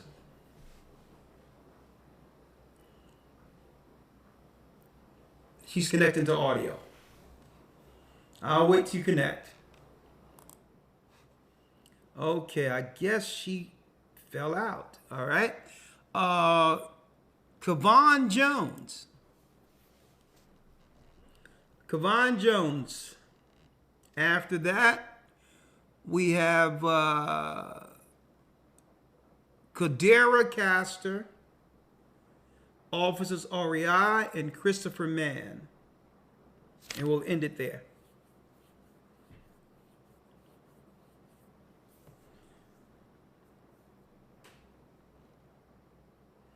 And without talking in circles, even if, let me tell you, I would let Umar Johnson and anyone else from the conscious community come on if they wanted to talk. And I wouldn't talk about, you know, first of all, first thing I'll say is, you know, what's the solution?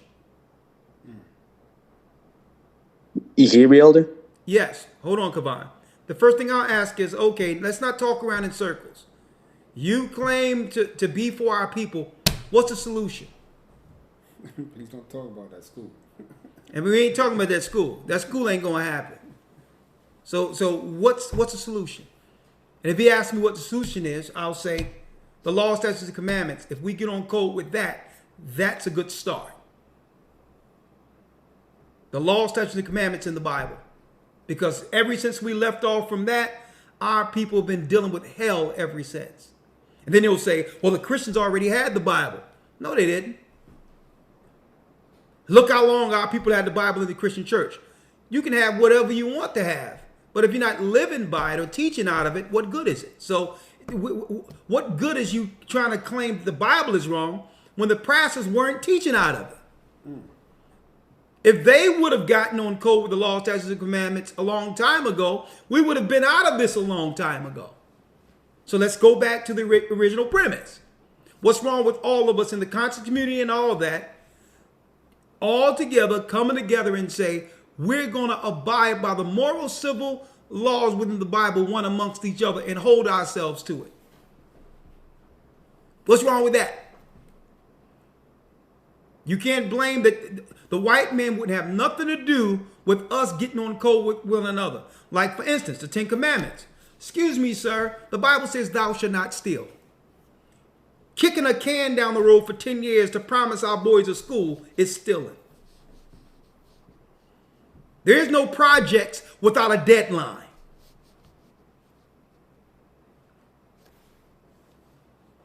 Okay, Kavon Jones, unmute for me. You hear me, Elder? Yes, talk to me, Kavon. Hey, man, you know, as we're speaking, as the topic, as for your broadcast today on witchcraft, you know, many people entangling in that thing, it just goes back to like how it all started. Like, you know, back in the Bible when let me ask you, because are you on a speakerphone? What are you on?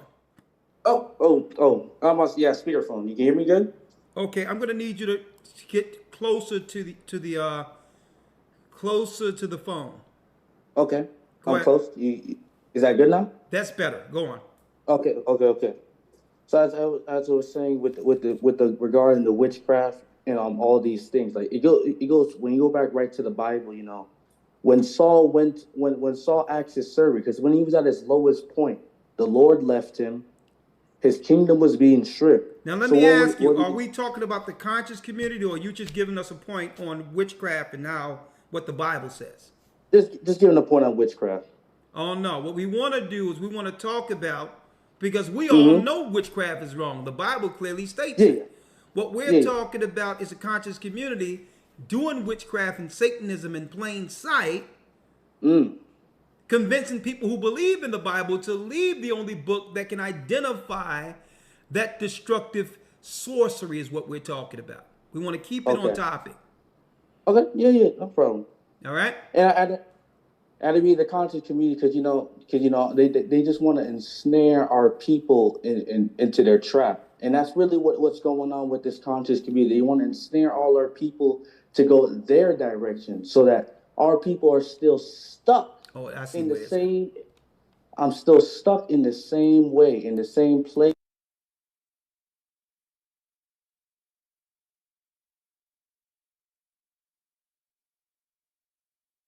Know that if we still continue in the same thing, in the same place, we will never move forward. Absolutely. They still have us caught in this trap. It's like we're like a hamster spinning on the wheel. Like we're not going nowhere, and this is what they want to do with us all the time. So the conscious, what you were saying all about the conscious community, how they're doing this in plain sight and wanting us, and you know our people always take the bait. They always take the bait, you know, because look, they're giving us rules that we feel good to, and that's really what's going on at the bottom of the core. That we feel good to these rules and these regulations, and it's not the scriptures, the Bible, that's telling us the right things to do. The 10 Commandments, the law, statutes, commandments, because most of is always about order. The conscious community is not about order. It's about what they feel right and what they feel is wrong. And this is why people always go to the conscious community, because why? There's no rules for them. There's no regulations for them. They can do whatever they want. And this is why our people are still in sin today. And I'm telling you, Elder, man, this is what's going on.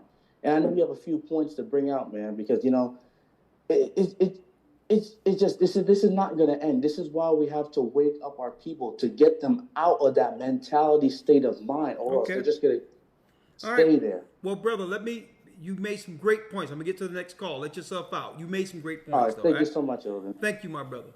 All right. All right. And you know why they rob and do all these things against our people? Because they know there is no consequence for it. There is no consequences. The whole deal is the system won't. Let me tell you, the system will continue to allow them to do that. Because why? They know it's destroying our people, right? Because if they did this to Chinese people, took money and promised to school and all this other stuff, you think they can do that in China? You think they can do that in the white communities? And then they're preying on people in the non-community, all of that. But the Most High is bringing judgment. That's what's going on now. He's bringing the judgment on it. It's coming to an end. And I'm going to tell you what's going to happen at the very end of this, because it's not as if they weren't listening. At the very end of this, what they're going to do is, once the hell hit the fan, they're going to try to come in claiming that they really believed the whole time, but they didn't trust the pastors. No, you stay out there where you are.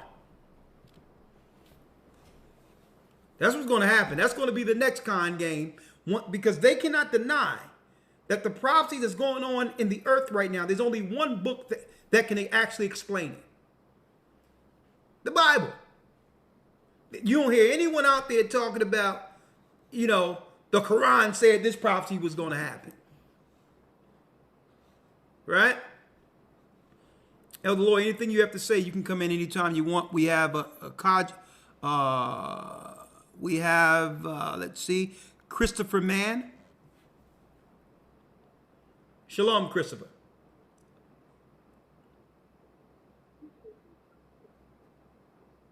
Shalom, Chris. Shalom, Elder. How you doing? I'm doing well. We're breaking down. We're going to take it 2 minutes per call. Talk to us. Oh yeah, I'm gonna be real fast. So this was a while ago. I was dealing with a sister, and this is laying backing off what you said earlier about if somebody says that they're spiritual, just run. Yeah. So dealing with this sister, and we always had conversations about the Bible and whatnot, and she said that she prayed to a set, well, which is you know, the Queen Mother of Heaven. So when I showed her that information in the Bible, she pretty much already knew who she was worshiping, and said that a set grants her, anytime she prays to her, she grants her wishes, excuse me. So it just blows my mind that the conscious community, they know who they're worshiping, and they don't really care. They know who they're worshiping. They know who it is and who they're worshiping and who they get their blessings from. So yeah, that's all I wanted. I know you're trying to get out of here. Okay, and a set is the goddess of magic. Come. Let me tell you, brother, you hook up with a scenario like that. You know what I mean? What you got? Braids? What you got? Braids?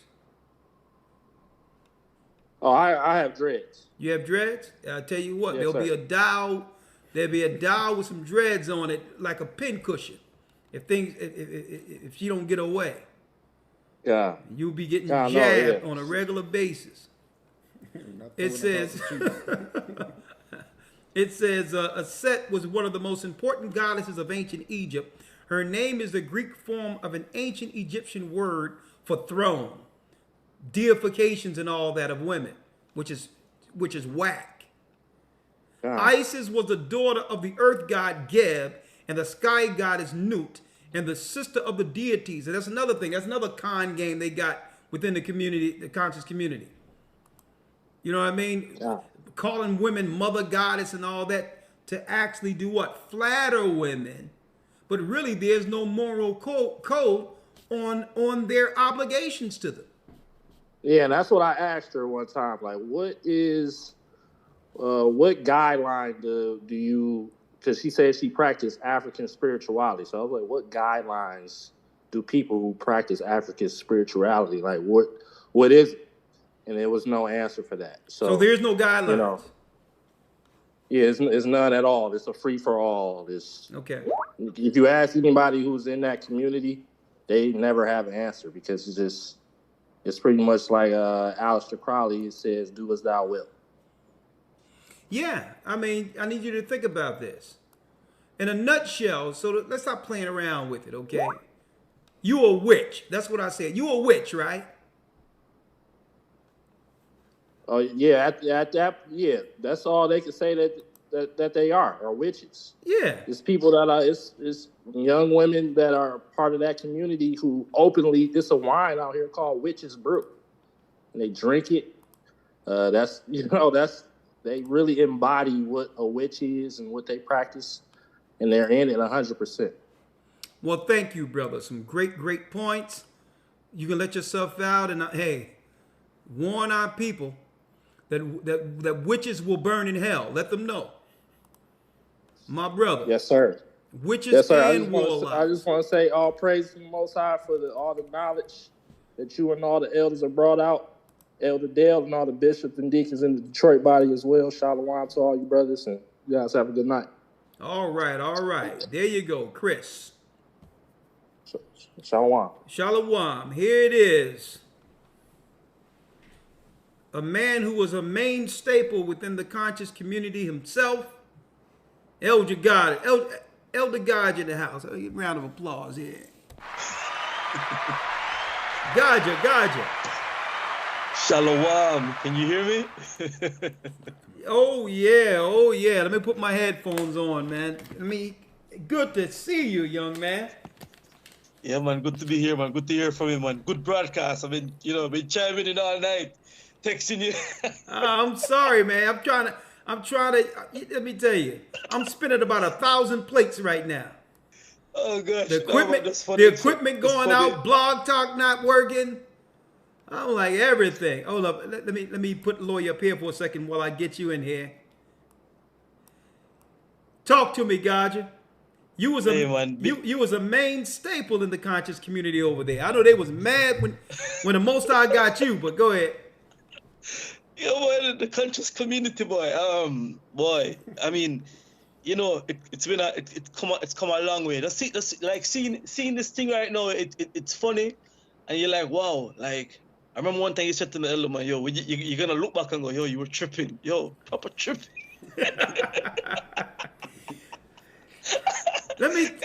Go ahead. Nah, I just saying that. I mean, listen,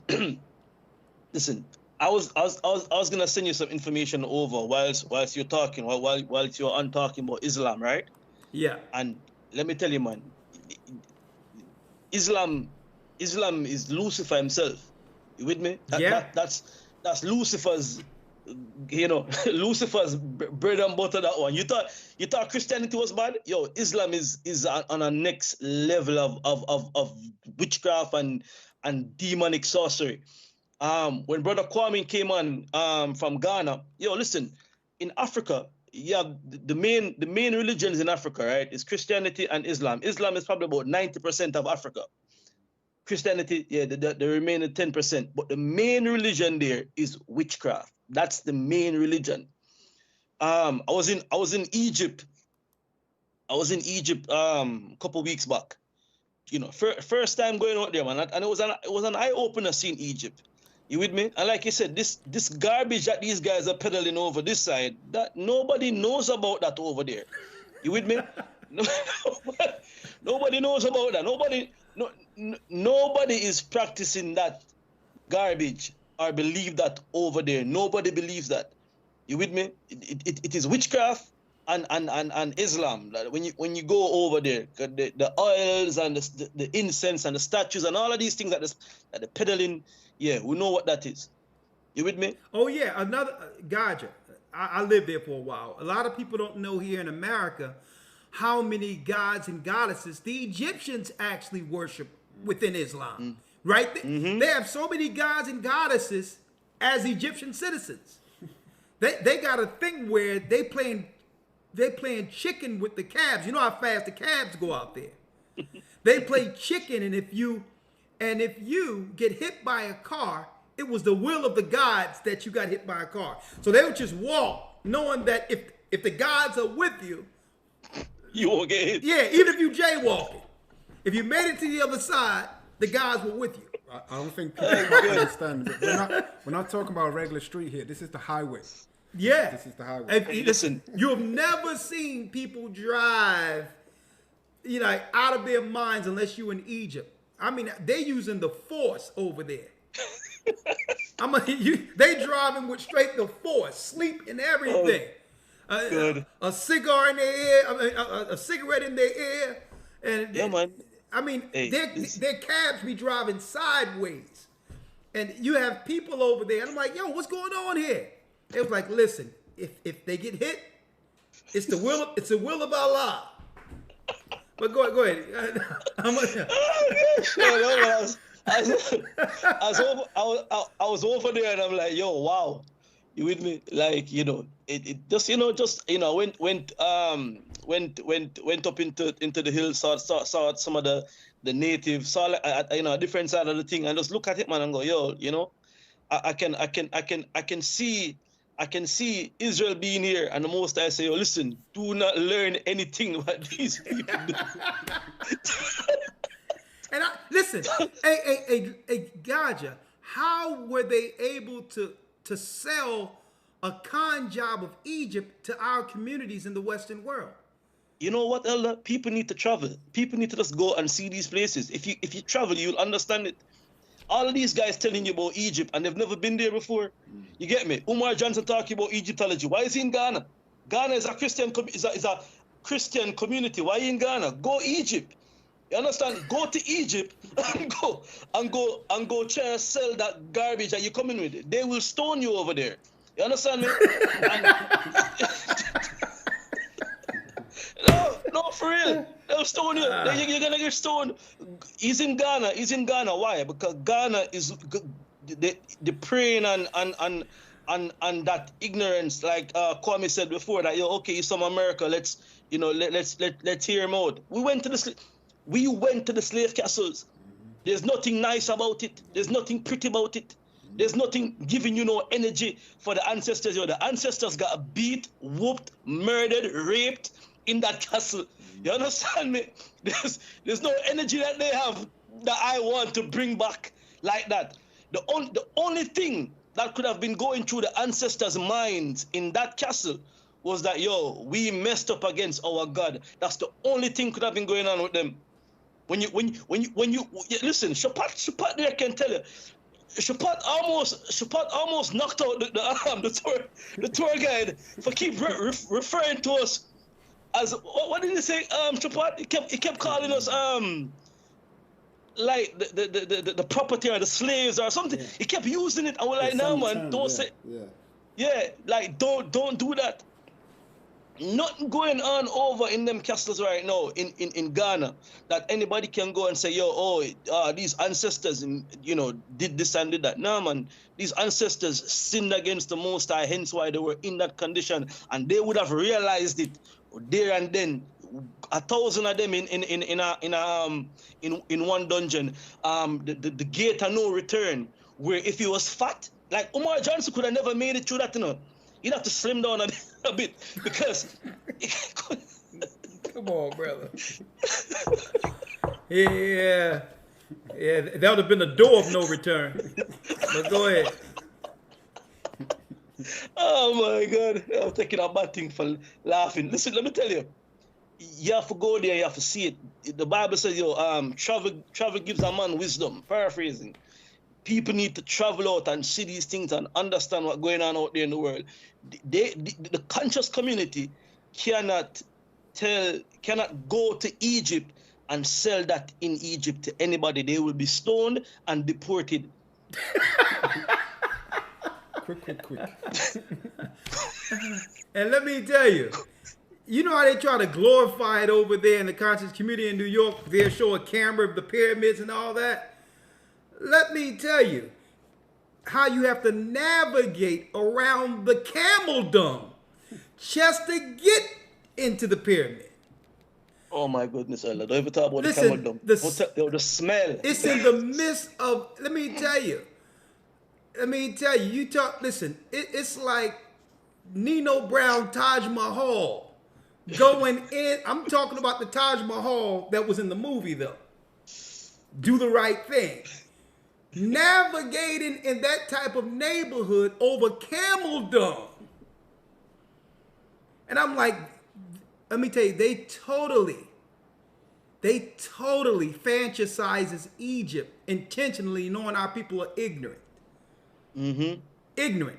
And guess what? The Egyptologists over there, the historians, totally disrespect all of these people in the conscious community. It's like, Lord, don't bring that crap over here. That's for y'all people. Oh, that's for the stupid people. That's what they say.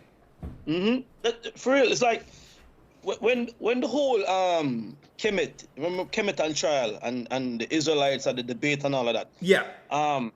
we had a conversation with a creator from, I think, the British Museum, talking about the Egypt and like, you know, what the conscious community tries to say is that the Bible is a copy of Egypt. No scholar, nowhere believes that. Not none in of them. Egypt. Not in Egypt. You can't bring that to them. It's you know, it's potatoes and pineapples. It's different. So they can only push that garbage and unlearned on people over here in the West. The homosexuality is big in Egyptology. Most of the deities that they refer to were big on homosexuality. It's a big thing. That is why Dr.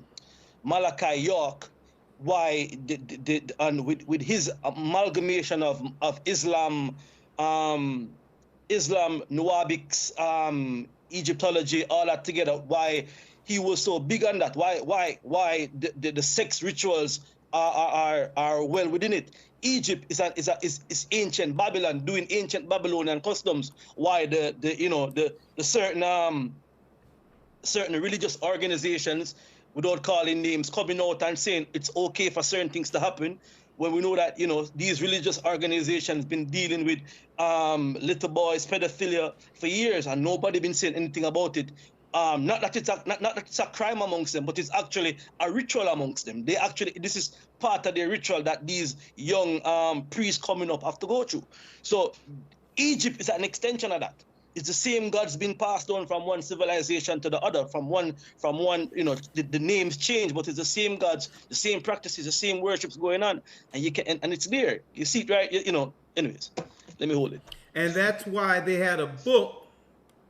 Yeah, right? Because the Bible, according to them, ain't get it right concerning the Most High raining down on Sodom and Gomorrah, even though the archaeological ruins show that it happened, right? To this day. Exactly. Due to certain perversions.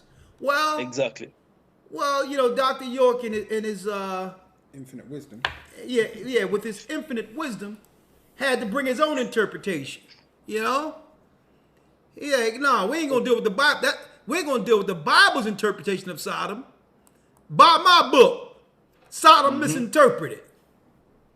I'm gonna show you how we do this. Okay, you know, with Diana Ross playing in the background, I'm coming out. Okay, Sodom Misinterpreted. I want the world to know. So obviously this is the religion that's welcoming when it comes to certain behaviors the Bible disagree with. So in order for him to do that, he had to tell people, now don't forget, hold on, let me make sure I got you here. Hold up. Now, Elder, don't forget that the root religion of the Nuwabics was and is Islam. That was the root religion. Well, the Bible the Bible been tampered with, you know, and all these different versions of the Bible, only to do what? To discredit the Bible, to get people into reading this. Sodom Misinterpreted. Why would you need to reinterpret Sodom outside of what the Bible claimed Sodom was doing against God and people? Unless you disagree with the Bible's interpretation on Sodom. This is one of his books right here. So that now the people on his compound could now what? They could see the activity, sexual activity, which is anti-Christ, anti-Bible, and actually go along with it because he has a better interpretation. He has a priesthood interpretation that opens up the vortex. If you operate sexually under certain circumstances in which the Bible would normally disagree. And then using that and then going back into the Egyptology hieroglyph, which shows man and man relation, he could justify that. And if you following that, then you'll think that that's fine for us to get involved with. And that is the danger of it. And I remember, Elder, I always go back to this, that interview on Peace FM, right? Yeah. nobody knew what the core beliefs were of the Nuwabics. And when it was being opened up, when you were bringing it out about eating grass to get back green, the pictures of Malachi York saying he's all the prophets all the way down from Adam coming down, you didn't see those pictures in the office, and I did. So when you were saying it, I'm like, yo, wait, hold up. Yo, Ray, you need to respond to this, because in the office, in your office, just beside the studio, there's a shrine put up there of Malachi York with all the pictures, them Adam, Moses, everybody coming down. So Gaja, that must have tripped you out, knowing that I'd never seen those pictures in his office, to actually break down that they're using his image as a deity for all of the Bible characters and patriarchs. They was using him, Dr. York. And I never seen those pictures, so it must have tripped you out when I said that on the radio. Y'all never knew that. When you hit that, I was like, yo, wait, hold up. You not been into the office. As a matter of fact, you did that interview on the phone. Yep. You with me? That first conversation with him was on the phone. You never seen that. So it was a lot of things that was opening up that I knew, being around them and seeing how they operated. You understand? And they were actually trying to initiate you to come into some of the meetings for the Nuwabics. Yes, they were. They told me to come by the house and have come for dinner, and they want to show me some stuff, and I must go look at Malachi York. And then when you came and you said you brought up the books that they were going into, the holy tablets that they had, the Duwanis and all the little green men and all the demons basically that they were communicating within that religion. Yep. It shed out a whole heap of light on what was really going on behind that. And this is the thing. People get involved with these things and don't understand that there's a base on that. There's a core belief system, and 99% of the time why they are anti-Bible is because the Bible speaks against what their core beliefs are dealing with: homosexuality, witchcraft, pedophilia, you name it. Drop it all the way down. The Bible is anti all of that. You with me?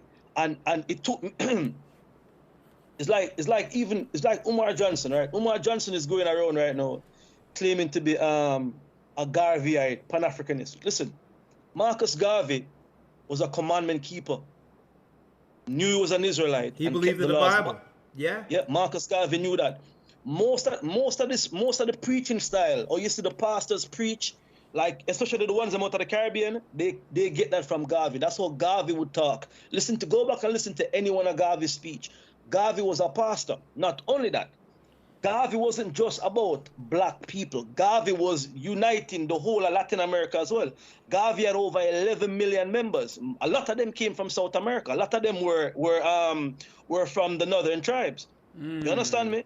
So what Umar Johnson is doing right now is a con game. These people that he's referencing and talking about as linking it with Pan-Africanism, these people were Bible-believing people. There was no way Garvey could have done what he did without the Bible. It's an impossibility. You can't get at the people them and lies. When Malcolm realized what was going on, Malcolm said, yo, listen, with the valley of the dry bones. And shortly after that, he was murdered. You understand? Once that knowledge coming, and once they're getting it back. I mean, look, not Malcolm. Martin Luther was a Bible man, going into the Bible, realized what was going on, and then shortly after that they got rid of him. Farrakhan teaches more from the Bible. I've never seen Farrakhan read the Quran, to be honest. It's the Bible. The Bible is what brings the people them together. It's the Bible. The Bible has moral, civil, dietary, ceremonial, and sacrificial laws that and tells us it gives us a culture that nobody else can give us. This is our culture. This is what we do. This is how we kill the animals. We drain the blood. This is how we bury the dead. This is how we mourn. The Bible is a culture, and that is what these people don't want to get back. And it's like, again, even those saying that, some people just want this hell. some people, the cipher syndrome, people just want to stay in the matrix, and if they get plugged out of it, want to get plugged back into it. You understand me? So, Okay. Let me drop. Let me yield. Elder Gaja in the house. Well, I know they was mad, Gaja. I know they was mad when you came over to this truth with the Bible. You was a staunch opponent of the Bible. You couldn't stand the Bible when I met you, but hey, I'm glad you're on the right team now. Go ahead. And check it. That was just based on my ignorance. I've been told that the Bible is a white man's book, and I remember asking you the question. I say, listen, I hear everything you're saying. I agree with it. The only thing I don't agree with is the Bible. How can you use a book that's enslaved our people? And you said, here, this is where the light went on. You gave me the Bible and say, show me the verse and the chapter that enslaved your people. and that's when I was like, something? I'm here mimicking and parroting things that I don't even know. Let me look into it. And then looking into the Bible from that perspective now, and then seeing all the guests coming on the radio day in, day out, and they couldn't hold nothing to what was being said, then you understand me? You have to be a madman to see that, and all praises to the Most High for allowing me to open my eyes and let me see it, because who am I, Praise the Most High. Elder Gaja in the house. All right. I'm going to see you soon, young man. Yes, sir. All right. Bless you. Hallelujah. Big up. Shabbat. Shalom. Shalom. I'll see you soon. See you soon. Yes, sir. All yes, right. Sir. There go Gaja. You can stay in here with us for a second. All right. Before we go, there's a few more. I got to take at least one more call here on Zoom. I'll take one or two more. Leslie, I got AHAYAH and Shalom, so please be very quick. Leslie, please, I know right now you're in South America. Please hit your audio as you file in. Right? Hello? Yes, Leslie. Shalom, Elder. How are you? I am blessed by the Almighty. You? I'm wonderful, sir. All praises, man. Thank you. It's good to be on here. Thank you so much for having me. Seeing Elder Lawyer and Elder Gaja and Elder Shabbat. Thank you, man. Elder, your lesson tonight is so profound, man. I mean, just knowing that you are on point, because in this day and time right now, I don't remember there was a very big popular conclave in the gospel community called. Go ahead, I'm listening. There was a big conclave. It was very popular. One of the biggest black preachers at that time. He actually just passed away. And before he passed away, just a few weeks ago, he started preaching that there was no hell. Okay? Now, who is this? This is Bishop Carlton Pearson. From where? He's the biggest preacher back then. He had the conclave called Azusa in the Christian community. He started out at Oral Roberts University. And he became bigger than Oral Roberts University. He became bigger than Oral Roberts. And is he in America or is he in the Caribbean? Yeah, right in the U.S. Yes, okay, go on. I'm listening. Yeah. And so before he passed away a few weeks ago, he started preaching that there's no hell. He was wrong, and the Bible, God spoke to him clearly and told him that there's no hell, right?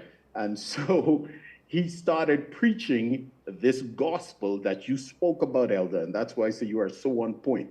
He started preaching this gospel of inclusion. And this same gospel of inclusion has started spreading now into the Christian community. And yeah, exactly. Someone mentioned in the chat, Carlton Pearson, exactly. So he started teaching the lie that there is no judgment. Exactly, Elder. That's really one and the same of what they call inclusion, allowing what? Unrepentant sinners to gather as saints. You got it, Elder. You got it. And so what happened was there were a lot of the big pastors in the Christian church who started disowning him and shying away from him.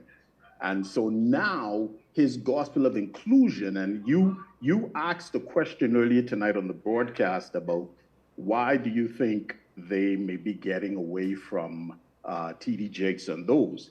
I think they are now bringing this gospel of inclusion in. And if you ever pay attention, there are a lot of younger pastors coming in now preaching this gospel of inclusion. The gospel of inclusion has taken the place of the gospel of prosperity. And the younger pastors now who are coming in, there are several of them, and I don't know if I can name a few of them, but several of them now, they are preaching this gospel of inclusion. And so now they have these mega congregation now, because inclusion is now the number one thing now being taught in the Christian church. They're including everything except the Most High, Exactly. God in Christ. You know what I mean? Exactly. What they're really doing in a nutshell is what Albert Pike said they would do, to the degree that at the very end, after bringing forth chaos, nihilists, and evildoers, they'll be able to bring Lucifer as their God to the forefront. The church, the church that once was called the Church of Christ, is really publicly, you know, in plain sight, the Church of Satan. Exactly. It is no longer the Church of Christ anymore.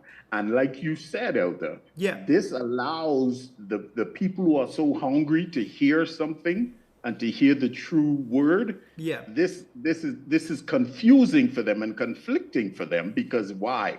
They now are hearing this gospel of inclusion. Oh, I can still do this and still be in the church. Oh, I can still this, still be this and do this and still, you know, live my life. And so this is the thing that we who are in this truth now, and I'm thankful that you know, we're in this truth now, because I was in the Christian church, very high up in the Christian church, as you know. And so to be in this truth now and to know this is what we're dealing with now, having to combat this, the gospel of inclusion. Well, thank you, brother. Great conversation. And I'll be reaching out to you quite soon, okay? All right. Shalom, Elder. Good to see you guys, man. Thank you. Good to see you. Elder Gaja. Bless you. Oh, yeah. We're doing the work. Yes, sir. We're here. Believe it or not, brother, we're in the 11th hour. It's yes, sir. Go ahead and get some to eat, man. Yeah, we're living it in the brother. All right, you can let yourself out, Les. I'm gonna talk with you soon and tell your wife and family I said hello. We're living in the calm before the storm. I'll see you soon enough. All right, sir. Shalom. All right, I only got a few more. Okay, Officer REI, I'm gonna let you close us out, my brother. Close us out. Conscious community, what you got, young man? Unmute your mic, my brother.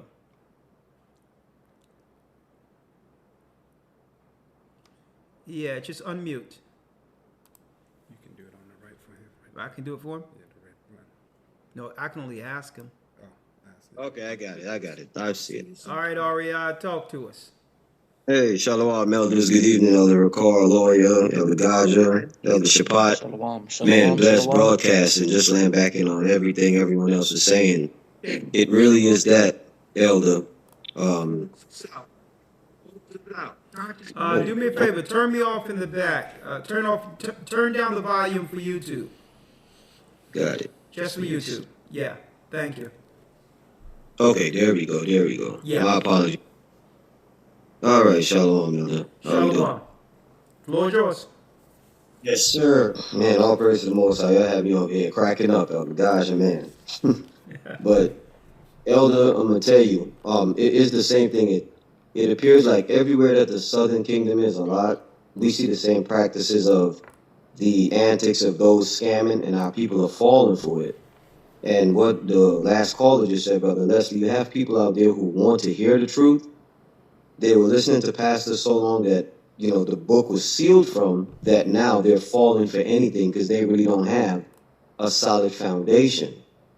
It's just as YASHAYA said, where the harvest is plenteous. And our people out there, they're just falling for these things. Now, of course, when you learn, thank the Most High for the studies, the church, the academy, all that we've been learning is giving us a solid foundation to stand on and to do this work. But our people out there that are not rooted and grounded, they falling for it.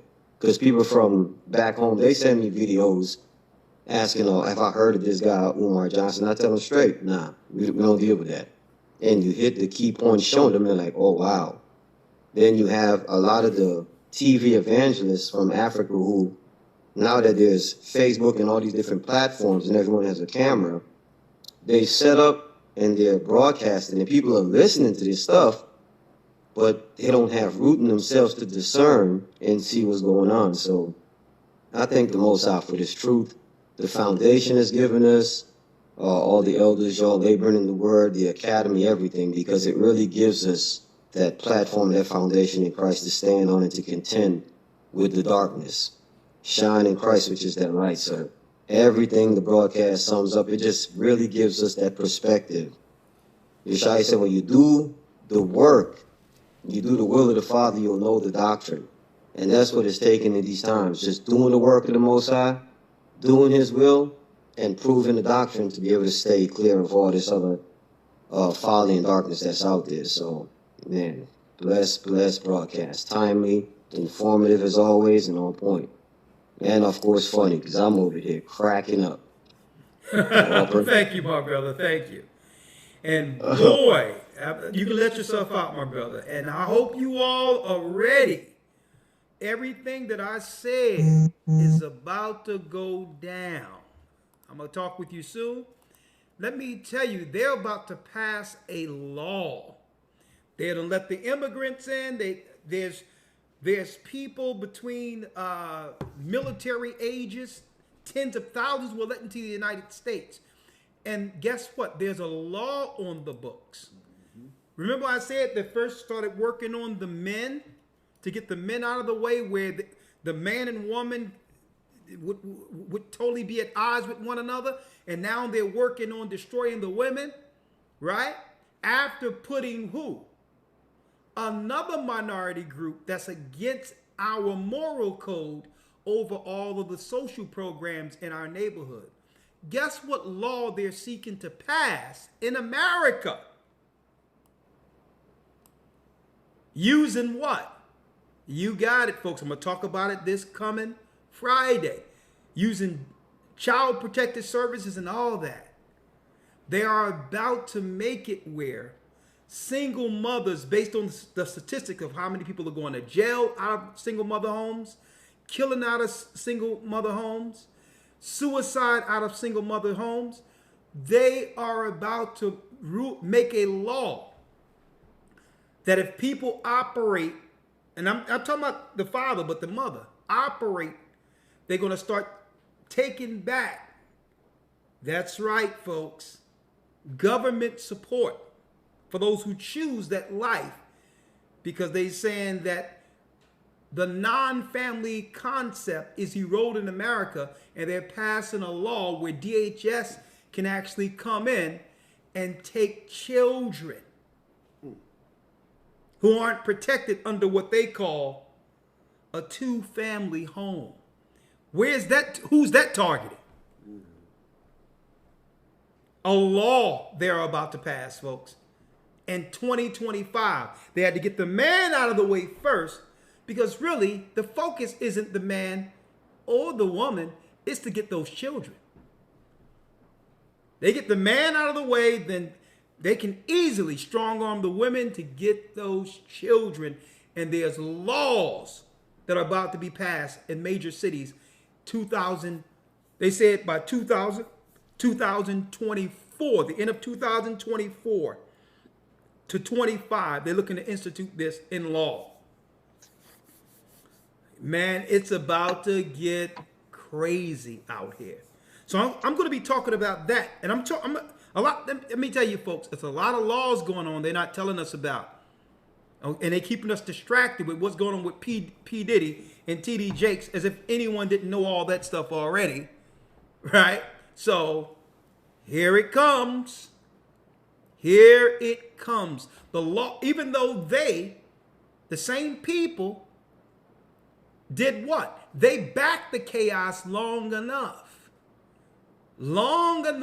to divide. They was behind all of that, the courts and all that, to get the man out of the way, knowing that their true target would be that woman who's bringing forth the prophets. That's the real target, right? And we're going to be talking about that this coming Friday, which is what? Biblical prophecy. Biblical prophecy. And folks, they're fermenting. They are actually fueling a civil war. Okay? All of that and more this coming Friday. But guess what? Guess what? As long as there's breath, there's time. We can repent and come back under the hedge, because the Most High is allowing them to rip shop. Everyone that's under Satan, the Most High is allowing him to take them. It's time to come under a hedge. Even if it's not a man, come under the hedge of God in Christ. And that's for men, women, everyone. Because he's allowing Satan to take all those who belong to Satan. See you this Friday. We're going to have a real discussion this Friday. Real talk with that law that they're seeking to pass right up under our noses, which will attack directly our people who are living in the inner cities. They're coming after the women to take, and guess what? This law is to do what? To protect the children law is what it is. But really, that's right. It's empowering child protective services. This coming Friday. Shalom. May the Most High be with you. Stay prayed up. Sin not. Thank you. We had a full roster of elders up in the place tonight. I love you all. My brothers from the same mothers were the children of Israel. And guess what? We are back. Shalom. Shalom. Shalom. Stay prayed up, sin not. Thank you, elders. We will soon see Israel. And keep in mind that the Most High is calling back the children of Israel.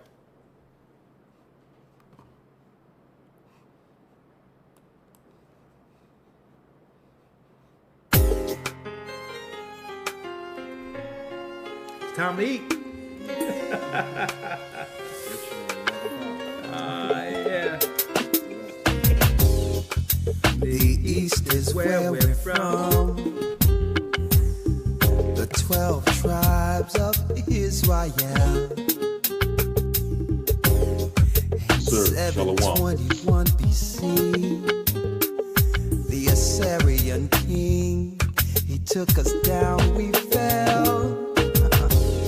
With a great escape we went through the Euphrates.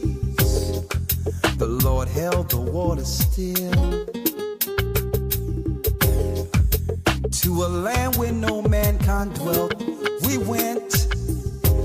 The 12 tribes of Israel. So we be Manasseh, the Cubans, Ephraim from Puerto Rico, Naphtali from the Isles of Hawaii.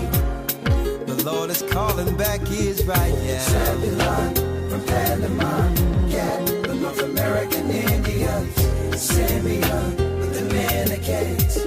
AHAYAH is gathering in.